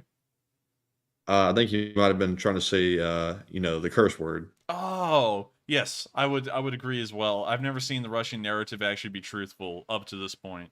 And so with that, I thank you so much for the support. I hope that does weigh in. And with that, we will be moving on to the next question, but we always thank Putin hanging in the Kremlin for his support. And with that, we are on to the next question. And up next, we have a $50 donation from John Boyer, one of our channel regulars, who says, question, did you see where that longtime high-ranking Putin advisor that helped get him to the Kremlin just resigned? When the ship sinks, the rats leave first. Enforcer and Enforcer Matt are the best. Slava President Zelensky and Slava Ukraine. Well, thank you very much for the support, but actually, I had not heard about that. You're actually the first person to tell me about that, so I thank you very much for sharing that info with me, and I didn't know that. A lot of Russians have been leaving their posts over the past few months, and a lot of them have been forcibly removed by Putin under, like, arrests and such things like that. But it's very interesting to hear that this guy, an advisor, has now just resigned. I will try and look into that a little bit more and get some information on it if I can, but I do thank you very much for sharing that information with me, and I didn't actually know that. And also, thank you for the support to the channel. I saw that you just added that in there, saying, like, thank you, Enforcer, y'all are the best, and Enforcer Man as well, and we do thank you so much for the kind words. It always does mean a lot to us, and it always brings a smile to my face, although I'm usually always smiling throughout the entirety of the stream, unless if there's unfortunate news. And so with that, thank you once again, John, for the massive amount of support. You've been around for a very long time and also supported this channel a very good deal. And with that, we are on to the next question. And it is now time for the final super chat of the night until we move on to our live chat questions.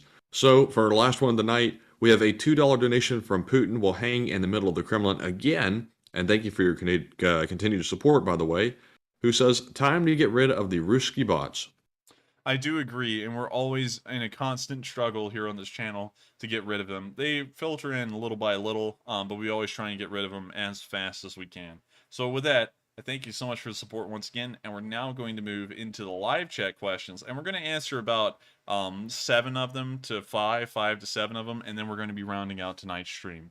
And so with that, what is the first question we have? So first up from the live chat, we have one from Tony Ania, who says, Enforcer, also please, has there been any confirmation of the guerrilla forces in Russia burning certain military buildings in Russia? There has been. We've seen the large fires breaking out. Of course, the Russians are saying that it's just coincidence, but we do largely know that this has been going on for months at this point, and is most likely Russian saboteurs. So in that regard, while we're making an assumption on that, I would largely say that the assumption would be truthful. So with that, I thank you so much for the support, and I hope that does answer the question. Of course, it's not a hardcore answer, but it is still an answer nonetheless. So thank you once again for the great question, and I hope that it does answer it. And with that, we are on to the next one. And up next, we have one from Shane Ziggy, who says, Enforcer, do you think that the angry Russian news agency's new threats against NATO today are becoming more plausible? No. While they keep on throwing out those threats, the Soviet Union threw that out all the way during the Cold War, all day, every day, and it never came to fruition. And so while it's insane talk, and it's crazy to see them doing it again, what's insane about it to me and why I highlight it a lot is that the Russians aren't the world superpower that they used to be when they were a part of the Soviet Union. In fact, they are much more weaker now than they ever were as the Soviets. So that's kind of why I point it out, and I don't ever think that those threats are actually going to coalesce into reality. So with that, I hope that does answer the question, and I thank you very much for the great question. It's a good one, but I don't think that that would actually be the case. I don't think it actually pan out to be real. And so with that, we're on to the next one. And real quick, Enforcer, we did have one more super chat come in if you'd like me to read that one off. Sure. So we have one from Junebug, who puts in a $2 donation. And just to be clear, this is the Junebug without the 72 on the end, who says, on behalf of Rick Myers. Well, I thank you very much for the support, Rick. It always is greatly appreciated. And also, yes, but it said on behalf of Rick Myers. Oh, okay. Read, Matthew, read. But anyways, I thank you so much for the support. It does help us out, Rick. And also, thank you so much, Junebug, for sending it in. And so with that, thank you both for the continued support of the channel, and it always does mean a lot and helps to keep our channel running. So with that, we're now going to move back into the Super Chat questions, and we're going to answer about 5 more, and then the stream will round out to a close. And up next, we have one from Tony Westara, who says, is it true Russia controls almost a quarter of Ukraine? No, not really. I mean, like, they control 20% of it, but that's from its pre-2014 borders. And its actual invasion, it's only managed to gain another additional 10% of it or so, 10 to 12%. So it's not true that it's a quarter. At the highest, it's about 20%. And when you actually consider the land that they've taken during this renewed invasion in 2022, it is around 10 to 12%. So it's not a quarter. So I hope that does address the question. And with that, we are on to the next one. And next up, we have one from FAD, who says, Enforcer, my appreciation for your channel. I have a question. Is a Ukrainian large-scale offensive into Russia possible? I never want to get into specifics about what the Ukrainians can do and what they will do. But one thing I can say for certain is that that would not be a smart idea, because that may lead the Russians to call a full mobilization, considering they would be on the defensive at that point, and the image that they've been trying to spin over the entire of this war would have fallen apart, and then that could lead to a lot of problems for Ukraine, considering they would then have to fight an army of some 700,000 instead of an invasion force that's supposed to be around 220,000. While the Russians are poorly put together, you can win with overwhelming numbers, and those kinds of numbers, I believe, would overwhelm the Ukrainians. So I hope that that does answer the question. At least in some way. And once again, take it with a grain of salt, because that's just my opinion. I could be wrong, but that's kind of what I'm thinking about the situation. And so with that, we're on to the next question. And up next, we have one from Zach Jeffers, who says, did you hear about one U.S. general talking about sending fighter jets very soon, or wants to get talks going to do so? I have heard about the American general wanting to send in fighter jets, but I think that's kind of just been left where it was. He kind of said that, and everyone went, huh, great suggestion, and then they just left it. I haven't really heard any developments on it, but I have heard about that general saying that. It's just never made it into the nightly news. So with that, I thank you very much for the question. I hope that it does answer it. And with that, we're going to move on to 2 more questions from the live chat, and then we're going to round out tonight's news. And next up, we have one from Nigel Curtis, who says, Enforcer, how do the Ukrainians charge drone batteries, radios, etc. without power? Are they using generators or something else? I'm not really sure how to, if I can answer that question precisely, because I'm never there when they're off video showing how they're doing that, but I would assume that it was by some kind of battery packs. Maybe there's electricity somewhere, or they're doing it by solar or something like that. Can't really tell you for certain, though, because I've never seen them in the process of trying to charge up their stuff out on the field, but there is multiple ways that they could do, and I think those 3 would be the most logical explanations of how they're getting power to those little units. And so with that, I hope that that does answer the question. And we are on to the final question of the night. And so with that, what is the last question? Who is the lucky person who got it in? And the final one of the night goes to Conscious Intrusion, excuse me, who says, Enforcer, I've been watching every day since day one. The color of icons on your map used to represent the well-being of the Ukrainians military. Is this still true reason of your color choice? Yes, there is still true reason. It's more of a tradition at this point, for the color coding to be the way it is. Olive was actually added in week 2, because there was no color for day 2 on week 1. Days 1 and 2 were both green, because the news was so small, and actually, it was compiled over both of those days that it just fell into the green category. But yes, I do believe that the color coding is reflective of the first week and is a pretty good reminder of what the Ukrainians had gone through then and how far they've come since. On top of that, I do have to, of course, just pick colors, and I do usually want them to be different enough from each other day by day, that there is a noticeable difference in between them all. So with that, I hope that that does answer the question. We did get one last bit of support, so I'm going to let Matthew read that off and recognize it, and I'll recognize it as well. And the final piece of support we have for the night is from Miroslav Kostic, who puts in a $10 donation and does not leave a comment.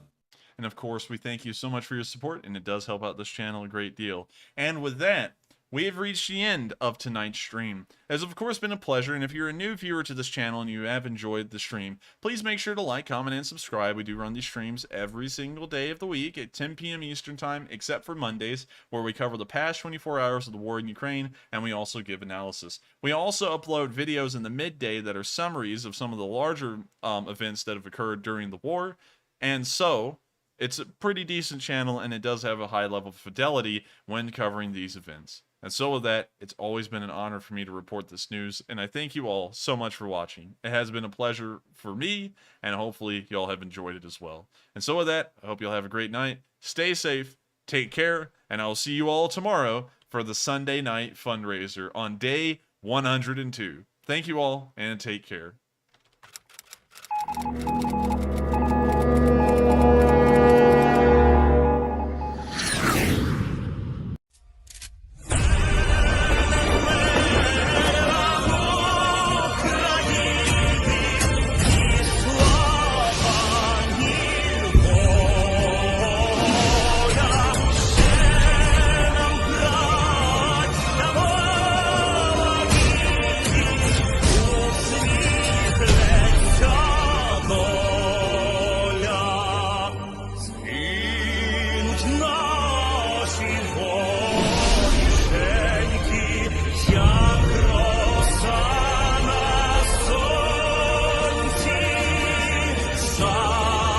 Шануєм і ми, браття,